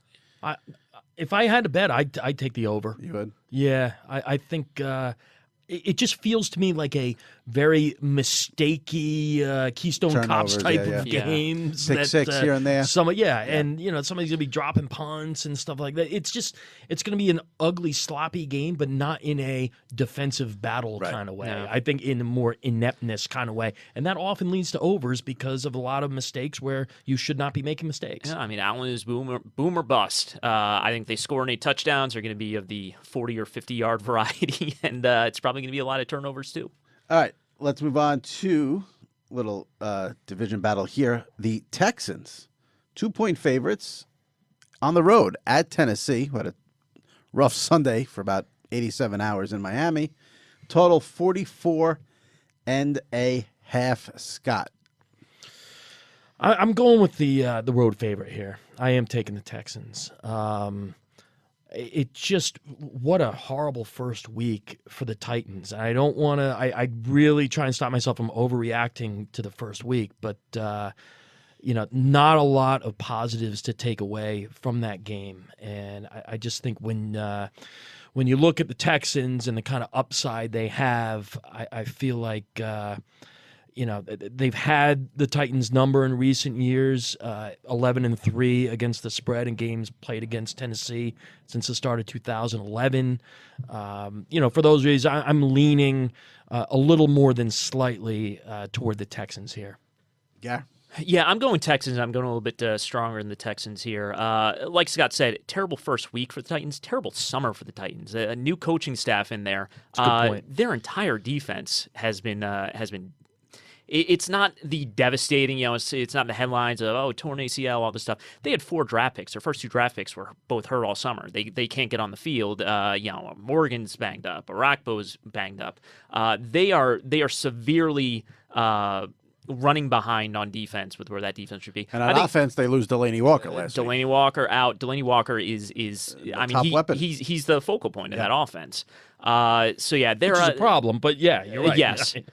They're in trouble here. Bill O'Brien's 7-4 against the spread versus division opponents on the road, and 4-0 as a road favorite as the Texans head coach. So I'll go Texans on this one. Nice little bounce back game for Houston as well after a sloppy start in New England. This is probably the game I have the least amount of feel for all week. I think the Texans are better. But, given 2 on the road here, who knows how Tennessee's going to react. Gary's right. Injuries on defense, Delaney Walker out. We'd tell you Houston -2 is the play, but not a game I don't love. This game is very interesting to me. I think it definitely will be one of the more fun games Sunday afternoon. Chiefs with that high-powered offense. And I know Scott's chomping at the bit, but I'm going to drag this out. Keep him waiting. The Chiefs, a juggernaut, visiting the Steelers, who come off that tie with the Browns. Steelers -4.5, big total, 53. I'll tell you right now, I'm betting the over. Scott, we'll let you get it rolling because the Chiefs are your team. Go ahead. Chiefs aren't my team. I don't love this spot, though. I really don't like this spot. I feel like back-to-back road games is a tough spot. Since the start of 2009, a Week 2 road team that had to play on the road in Week 1, 6-24 straight up. And the average money line on that was less than +110. So those are, and the average final score, the point differential was 7 points. So the home team won by an average of 7 points in those 30 games. I think this is a Steeler team that is tough at home, and I think it's a tough spot for a young quarterback. So because of that, and you know how much I love the Chiefs, I'm leaning ever so slightly to the Steelers on this That's got to hurt. I was gonna say, You know what? You have to look at it week in and week out, and I do love the Chiefs. I loved them last week. I love them in the division because they dominate the division. But I think this is a very tough spot for them, and I do feel like the Steelers are going to. That was kind of an aberration, that game against the Browns. I feel like the Steelers sort of packed it in after 50 minutes and the bad fumbles at the end and all that. The Steelers should be every bit as good as the Chiefs, and with the home field advantage, it's a tough game. I wouldn't play the game. If I had to, I would go with the Steelers. Gary? Yeah, I'm going Steelers. I will say the only thing that gave me pause is the Joe Hayden injury, and I wonder if that sort of limits what the Steelers are going to be able to do defensively. Andy Benoit and I talked about this on the Deep Dive podcast. What day of the week? Plug it properly. There you go. It's coming out. No, it already came out. Today's Friday. Yeah. It's already out. Check it out. It's a fast week when you get into the season. Yeah, it's to beat Mahomes right now, I think we have to do is it's disguise coverages, it's exotic blitzes and stuff like that. That's not what the Chargers do. That's not their defensive profile. That is what the Steelers can do. But with Hayden out, they can't cover. I mean, they can't cover Tyreek Hill. Sorry, you know how much I love Mahomes. I just love that. To beat Mahomes, it's so great because we're already talking about him like that. In his 2 previous NFL starts. In the larger picture, that's how you beat any young quarterback. I hear you. You show him new stuff, it's not the speed of the game that gets to young quarterbacks. It's the new stuff they see that they don't see in the preseason because no one does it there. I just love the level of respect that he is getting. I don't have my Mahomes jersey yet, but it'll be soon. No, it's and I mean, you guys remember last year after Ben threw the 5 picks against Jacksonville, and everyone said Ben's done. Ben was not done. Right. If you didn't follow the rest of the season after that. Look, it's going to be a beautiful day in Pittsburgh. Steelers are going to roll up points here. I'm a little bit nervous about the over, though, Jimmy, because what the Steelers have done the last few times they played the Chiefs, they get in those 3 receiver packages. The Chiefs have that sort of small front that they put up, and then the Steelers just ram the run down their throat. Listen, I think this is going to be up and down points, whether it's running, passing. The minus 4.5 for the Steelers, I don't have a feel for, but over 53, I think this game's got 37-28, 34. 30 written all over it. It's the Mahomes factor. Say it, Jimmy. Mahomes factor. Well, it's not just Mahomes. I mean, the Chiefs have weapons all over the place. I think the Chief defense stinks. I don't think the Steeler defense. Everyone thinks the Steelers have one of the top defenses in the NFL. No. I think we're going to see on Sunday that you're going to be able to move the ball on Pittsburgh. I see nothing but points in this game. I don't see many defensive stops in this one. So I like the over big number. And when you have a big number like that, it usually scares off some people. That's when you go over. Just a little tip for you there. Yeah, that's good. All right. This game here is very interesting. I'm going to contradict myself when I analyze this game, but the Jets are at home giving 3 points to the Dolphins. The total is 43.5. The reaction to the Jet win on Monday night, to me, is over the top for one reason. Darnold played great. You want to say the Jets have a quarterback, Darnold's the future. I have no problem with that. But then when you come out after the game and you say you knew every play that was coming, well, then you should blow out the team. So let's relax a little bit with how bad they beat the Lions. Having said that, I love the Jets -3. At home, rookie quarterback, crowd's going to be fired up. I don't think the Dolphins are any good. I mean, they beat a bad Titans team at home with, rain delays all over, big deal. You're only laying a field goal at home. That crowd's going to be insane. And the Jet defense is good. I love the Jets -3 in this game, although it's not based off of last week. Like I said, you don't want to go crazy off week 1. So it's not based off blowing out the Lions. And again, take the blowout of the Lions with a grain of salt because the Jets got 5 interceptions claiming they knew every play. So you're supposed to win that game. So I'm all over the Jets here. Scott? I like the Jets here. I don't love the Jets. I don't like them as much as you here, Jimmy. I just... and for the reasons you pointed out, I don't know what to read into that first game. It's almost like once you start hearing we knew the plays, it's like, all right, I guess I have to wait to see if this team really is any good. I do think that they are a field goal better at home than the Dolphins, right. And for that reason. For Darnold to play the way he did after that pick 6 on the road showed me something. Crowell ran the ball very well. I think he's been an underrated back his whole career. So I do like the offense there. Don't get me wrong. Absolutely. Interestingly, there are some books, mostly offshore, that will open the line before the Monday night game is played. Okay. And it was opening there at Dolphins by 1.5. Right. I remember. I saw Dolphins -1 initially on that. Yeah. So, just the line is where it should be. Yeah. I think without question. Yeah, the but Dolphins it's are just not kind a of better interesting. Team than the Jets. Yeah. So No, they're not. They're not. Yeah. And I think we can leave it at that, and that's why I'm leaning Jets. No, I mean, But that being said, I don't think anybody here would be shocked if we're sitting here next week and recounting a Jets-Dolphins game that the Dolphins won 24-16. No, I'm not saying that's my prediction. I was going to say, hopefully we won't be doing that. That would be a terrible podcast. I'm leaning Dolphins on this one, and not strongly. I was hoping this line would keep on growing in the Jets' favor. So the 3 is a little bit, that'll make me standoffish. But Adam Gase is my co-pilot in life. Gase is the kind of guy who keeps these designer plays in his back pocket, and if you're going to break any out, this is the game, like we talked about during the preseason. This is the battle for second place in the AFC. Excuse me, AFC East, not the AFC. Sure, that'd be great if CBS fills it that way. What a selling point! It is. What a selling point. That's why we're doing a podcast about it next week. The Bills, the division's so bad. We know the Patriots going to win, and the Bills are so shitty. Here's the game of the week to determine second place. But these really are in the AFC. These are 2 wild card contenders. Right. So if you're Miami, you can steal this game on the road. Look, game and a half lead over the Jets. You're going to get him in Miami later. I think Gase is going to keep some stuff in his back pocket and break it out this week. But like I said, I wish it just crawled to 3.5, 4.5, something like that. That would be a little much.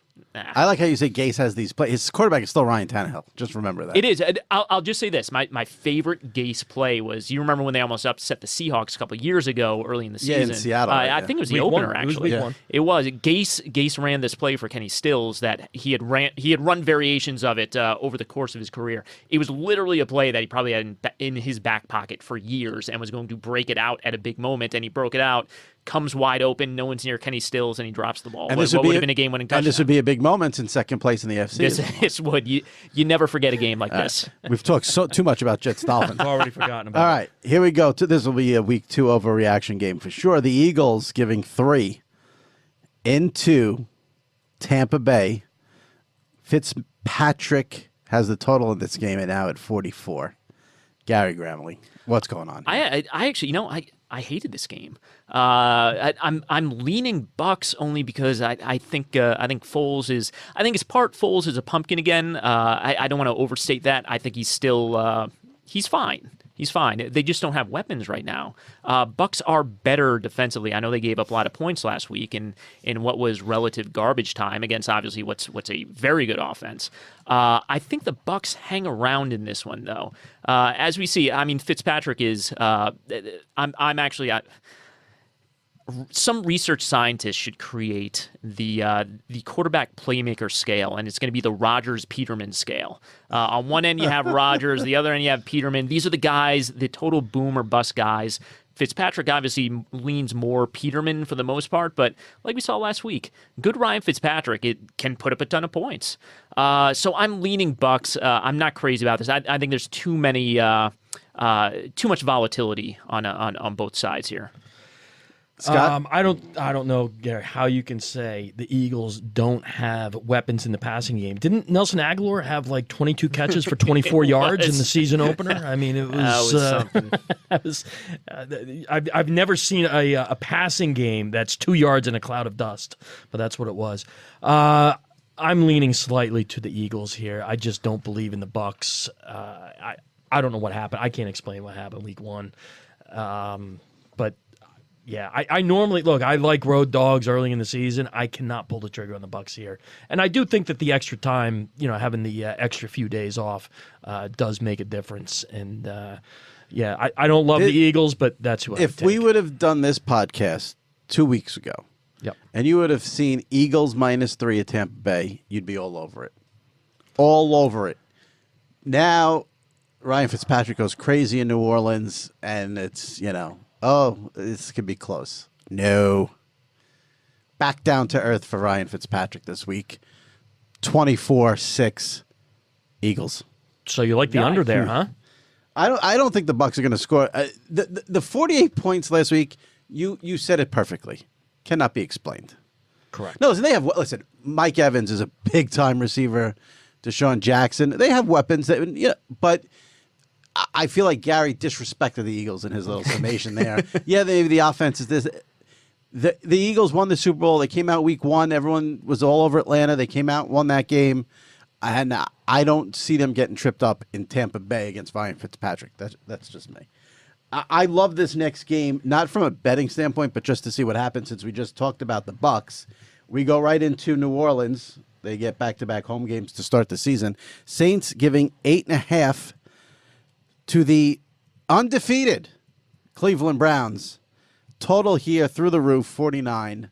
Scott, your thoughts on this AFC, NFC battle? Yeah, I like a big bounce-back game from the Saints. They're the far better team, and Jimmy, I'll kind of play off what you were just saying. If, sitting here, 7 days ago, 8 days ago, and you said week 2 you'd be laying less than double digits with the Saints at home against the Browns. Do you like it? Yeah, I like it a lot. And if you can't explain it from a Buccaneers perspective, you can't explain what happened from a Saints perspective, you can explain that they dropped 40 points on a below-average defense, and the Browns were also below average defense, although Myles Garrett did look good in that swampy wind and rain. He looked very good. I like the Saints here. I just think you can't be afraid of the number, and you can't overreact to week 1.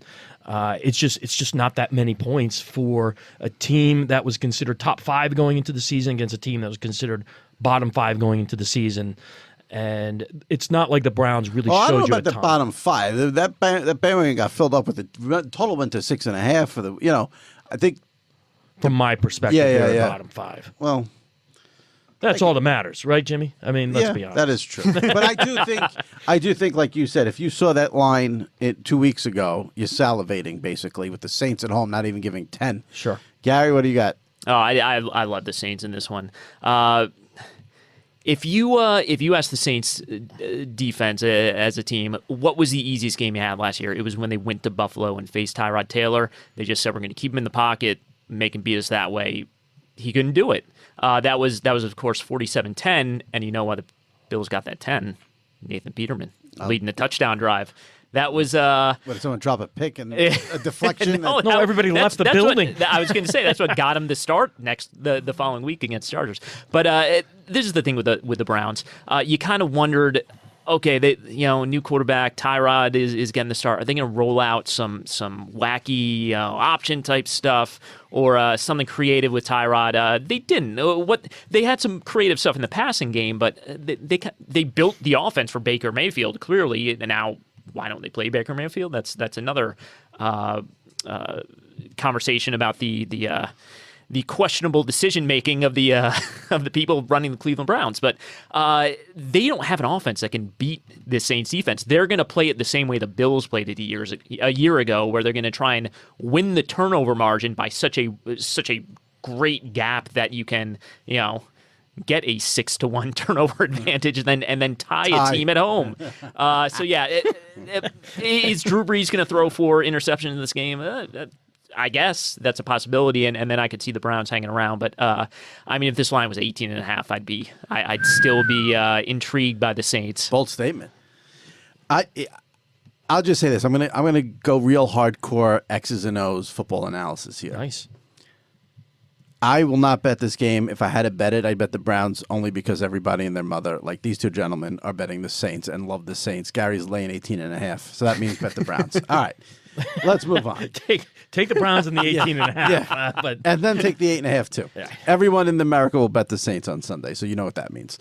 The Rams coming off their Monday night victory in Oakland, laying 13. This is the biggest line of the week for all the people still in survivor pools after the Saints eliminated most human beings. Rams minus 13 at home against Gary's Super Bowl team, the Arizona Cardinals.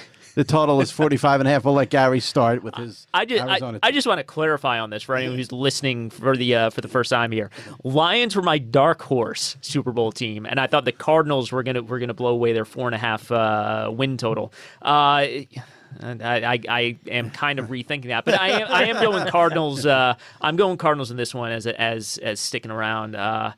Look, division opponents, Rams coming off the late Monday nighter. I could see in your face you're struggling to even come up to the reasons why to pick the. I will say, and we're going to talk about the Lions in a little bit, but the Cardinals I thought were the most disappointing team of Week 1.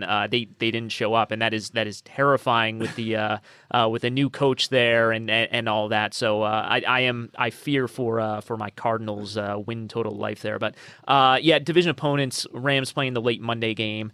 I think the Cardinals can stick around in this one. That's the nicest thing I can say about them. So that's why I'm taking the 13 I have a points. feeling if they don't stick around, we'll never hear you pick the Cardinals the rest of the season. I'm taking the points here too. I don't have a ton to say on this. I just think it's a lot of points. Team coming off the late Monday night game, and I think there's some Week 1 overreaction a little bit to the spread here. I think that when you look at the way these teams, divisional rivals. I just think they're going to play a relatively tight game, not a 3-point game, but certainly a 7 or 10 point game. It's too many points. The Rams are basically put up 50 here, but I'll get to that when we get to best bets. All right, here's one. We'll go right back to Gary's adopted teams this year. Mm-hmm. San Francisco 49ers, Jimmy G, rough Week 1 against the Vikings, -6 at home to the Lions. Total here, 47.5. Hopefully the Lions will not be letting Jimmy G know which players are coming. Gary? I was going to say, Matthew Stafford, that's what it was with the plays. Matthew Stafford has some tells at the line of scrimmage. That's how the Jets caught on there. Let's see if the 49ers Will they fix that this week? But, Matt Patricia get his pencil out of his ear and fix the play calls? Yeah, that pencil on the laminated play sheet will have all the answers. In all seriousness, 6 is, big, a little bit of a large 6 is a line. big number. I'm going Detroit in this one. I'm going to tamp down the confidence in my Detroit Lions at this point. But I'm going Detroit in this one. When it comes down to it, 49ers banged up on offense. Jimmy was fine. He was not Jimmy of last year. He's missing a little bit high and wide a little bit. So we'll see. Right side of that line is banged up. Let's see if Marquise Goodwin is back. They're still figuring things out at running back. But I just want to point out, Lions, even though the Jets knew their plays, that was a 17-17 game 5 minutes into the third quarter. It fell apart when they had to start forcing the ball down the field, and then it turned into interceptions, and then it was Matt Castle time, and et cetera. But, I'm going with Lions. The definition of a silver lining. Scott, what do you got on this game? I'm taking the Lions as well. I'm don't love it. Kind of like it. I'm sort of in between there. I think it's too many points. I don't think the Lions are as bad as they showed. And I just don't think at this point the 49ers should be favored by that many points. Let's see them, kind of in that role. So, don't love it. Kind of like it. I do think the Lions are significantly better than they showed, which I know isn't saying much, but it is saying much when you're playing against 49ers and getting that much points. Thanks for backing me up, brother. Yeah, I hesitated to do so, but I got to go with you on that one.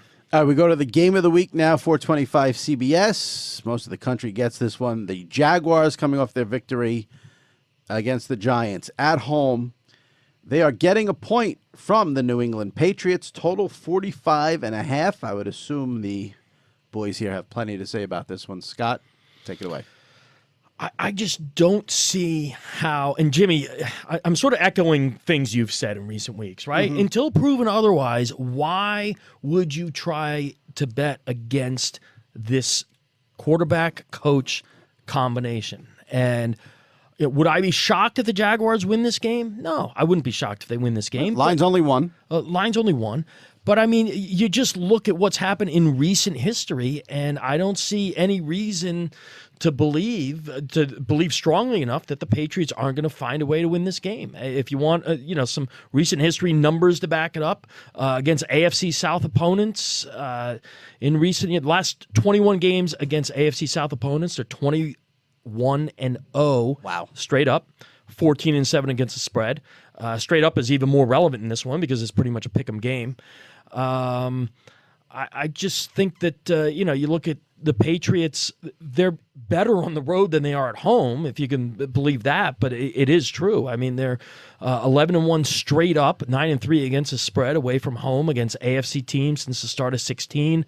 There's just so many things pointing in that direction, and what's on the field as well. I just feel like they're going to stop the running game, and they're going to put the ball in Bortles' hands. They did it in the AFC title game last year, and the Jaguars could have and in some ways should have won that game. But I think they're going to take their chances with it again, and I think you'll see Bortles, he's not going to have the game of his life, and I think he did in the AFC title game, and they still didn't win it. So for all those reasons, I'm taking the Patriots here. I wouldn't bet this game. I'm going to watch it. I'm going to enjoy it. I wouldn't bet it. The one thing I would say is I know I did this. I think last week in picking the Giants, I think I underestimated and disrespected the Jaguar defense a little bit. The Jaguar defense is very good. That was a crummy day out, too, though. Yeah. But that defense is legit. They played totally really well. And, this is a good test for them with New England coming in week 2. If they win this game, we know that, they're set up now for the rest of the season. But, again, I will rarely, if ever, bet against the Patriots. So I would stay away from this one. Gary? I'm going with the Jaguars lean here. I think this is their Super Bowl in week 2 here. Right. I just wonder how the sort of, that Patriots inversed offense with the running backs and the tight ends, with all the speed you have at linebacker in Jacksonville, I just don't think it's an ideal matchup. I think the Patriots might be out of weapons, not have enough on the outside to be able to beat this defense. So. Yeah, they've already been bringing in receivers right after week 1, the Patriots, so they want to get Gronk some help on that offense. This game here, we probably won't spend a ton of time on. Denver -6 at home against the Raiders. Disastrous opener for John Gruden in Oakland. Big line though, 6. Gar, what do you got? Yeah, I Oakland coming off the late Monday night game and going to the thin air, I think is a rough combination. Obviously, they have plenty of a changeover going on there too. They were a little bit banged up after Monday night, so I'm going Denver here. Not that's tough to have the -5.5 when you're a Case Keenum team, but yeah, I'm leaning Denver here. I'll take the points. Yeah. I don't have a lot to say about it. I think Gary sort of segued in unintentionally there. I'm not laying that many points with Case Keenum in a team that's I'm still trying to figure out really what they have. Yeah, and the total here is 46, which I think is pretty high, but Denver defense is good. It's an underplay for me, too, with Case Keenum, but again, we'll be watching Patriots-Jaguars at this time probably. Sunday night, NBC, Cowboys giving a field goal to the Giants. We all picked the Giants last week. Let's see who's going to jump off the bandwagon. We start with Scott. I'm still on the bandwagon, and I'm really. It's more that I'm still on the anti-Cowboys bandwagon. Yeah, you did well last week picking the Panthers. To be quite honest, I just think that right now, the Giants are as good a team, if not better, than the Cowboys. The Cowboys have serious issues, and again, I normally don't read a lot into what happens in the preseason, but we started to see signs of it, and with that offensive line banged up, I just think that. It's just way too risky to take the Cowboys here. So I am, I like the Giants in this spot. Can't say I love them because there's still but I like the Giants. Gary? No, I complete agreement there. I'm going Giants on this one. Like we said, Giants, they can stop the run. They can't rush the passer. They can't necessarily cover for a long time, but it's not a problem when you're facing this Cowboys team. Here we go again, because I like the Giants too. Like I said, I'm not going to let week 1 scare me. I think the Giants got did in by a very, very good defense. Yeah. The Cowboys don't have a very, very good defense. Giants aren't good on the offensive line, but the Jaguars are unbelievably good on the defensive line. And one thing, I thought Eli played well, and the Giants usually do well in Dallas. They don't get scared by going into Dallas, so I like the Giants here. And then the week wraps up Monday night with the Bears of the heartbreaker Sunday night, giving 3 points at home. Games in Chicago. They're giving 3 to the Seahawks. Total here 43.5. Gary.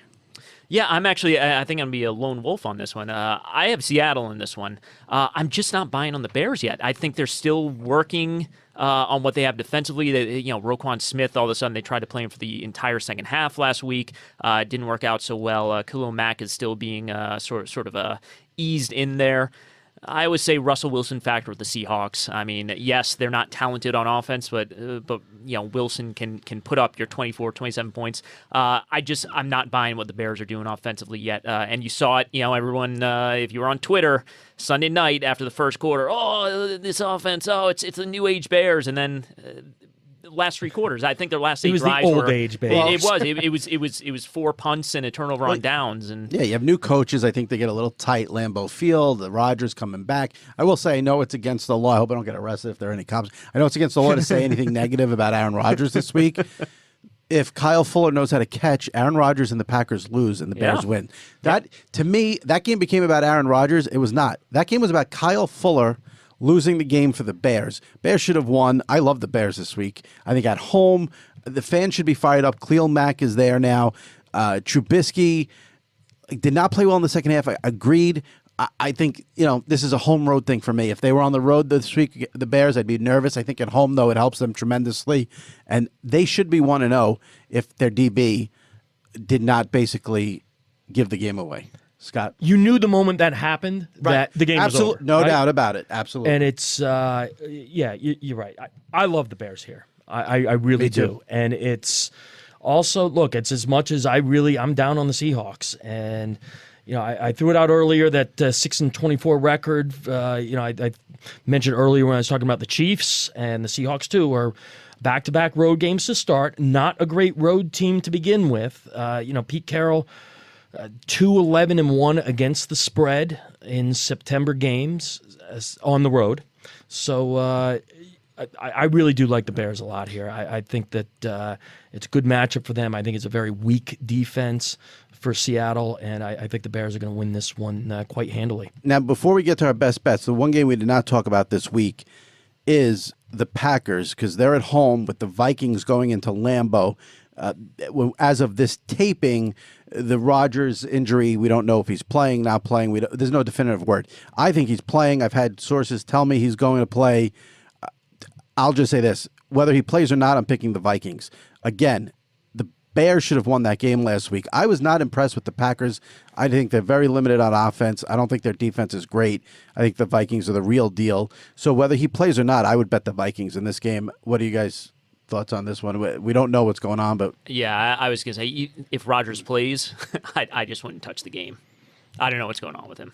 If he plays, I don't think he's going to be 100%. I think the Vikings are the better team. I think we talked about in the preseason. I think that I don't know if the Packers are a top 25 NFL team from player number 2 to player number 53. I agree. And because of that, I like the Vikings here. I mean, yeah, we have to see what the line is, but I think talking about it now, yeah, Vikings. All right, Gary, how many best bets do you have here in week 2 of the NFL? So I got 3. I got the Saints. Sometimes it's that easy. I have the Steelers and I have the Texans. Right, so Saints minus 8.5, Texans minus 2. Minus 2 at Tennessee, and then Steelers minus, what do we have at? Minus 4.5. Yeah, minus 4.5 at home against the Chiefs. So 3 favorites for Gary. Scott, your best bets. Love the Falcons, and I love the Bears. I would say that those are the ones I'm most confident about. So Falcons minus 5.5 at home against Carolina, and the Bears minus 3 at home against the Seahawks. That's correct. Those are your 2 best bets for the week. Those are the 2 I'm going with. I got a slew this week, which is ridiculous for week 2, but I love the Jets minus 3. I love the Jets minus 3 at home against the Dolphins. Eagles minus 3 on the road at Tampa Bay. Sorry, Ryan Fitzpatrick, not happening again. Love the Rams minus 13 against the Cardinals. That's got 38-10 written all over it. And I love the Bears minus the 3 against the Seahawks. So those are our best bets for week 2. And enjoy the games. New England, Jacksonville, 4:25 Sunday. I'm sure everyone will be tuned in. And decent primetime games with Giants, Dallas, and Seahawks, Bears. We will see you next week right here on the MMQB Gambling Podcast.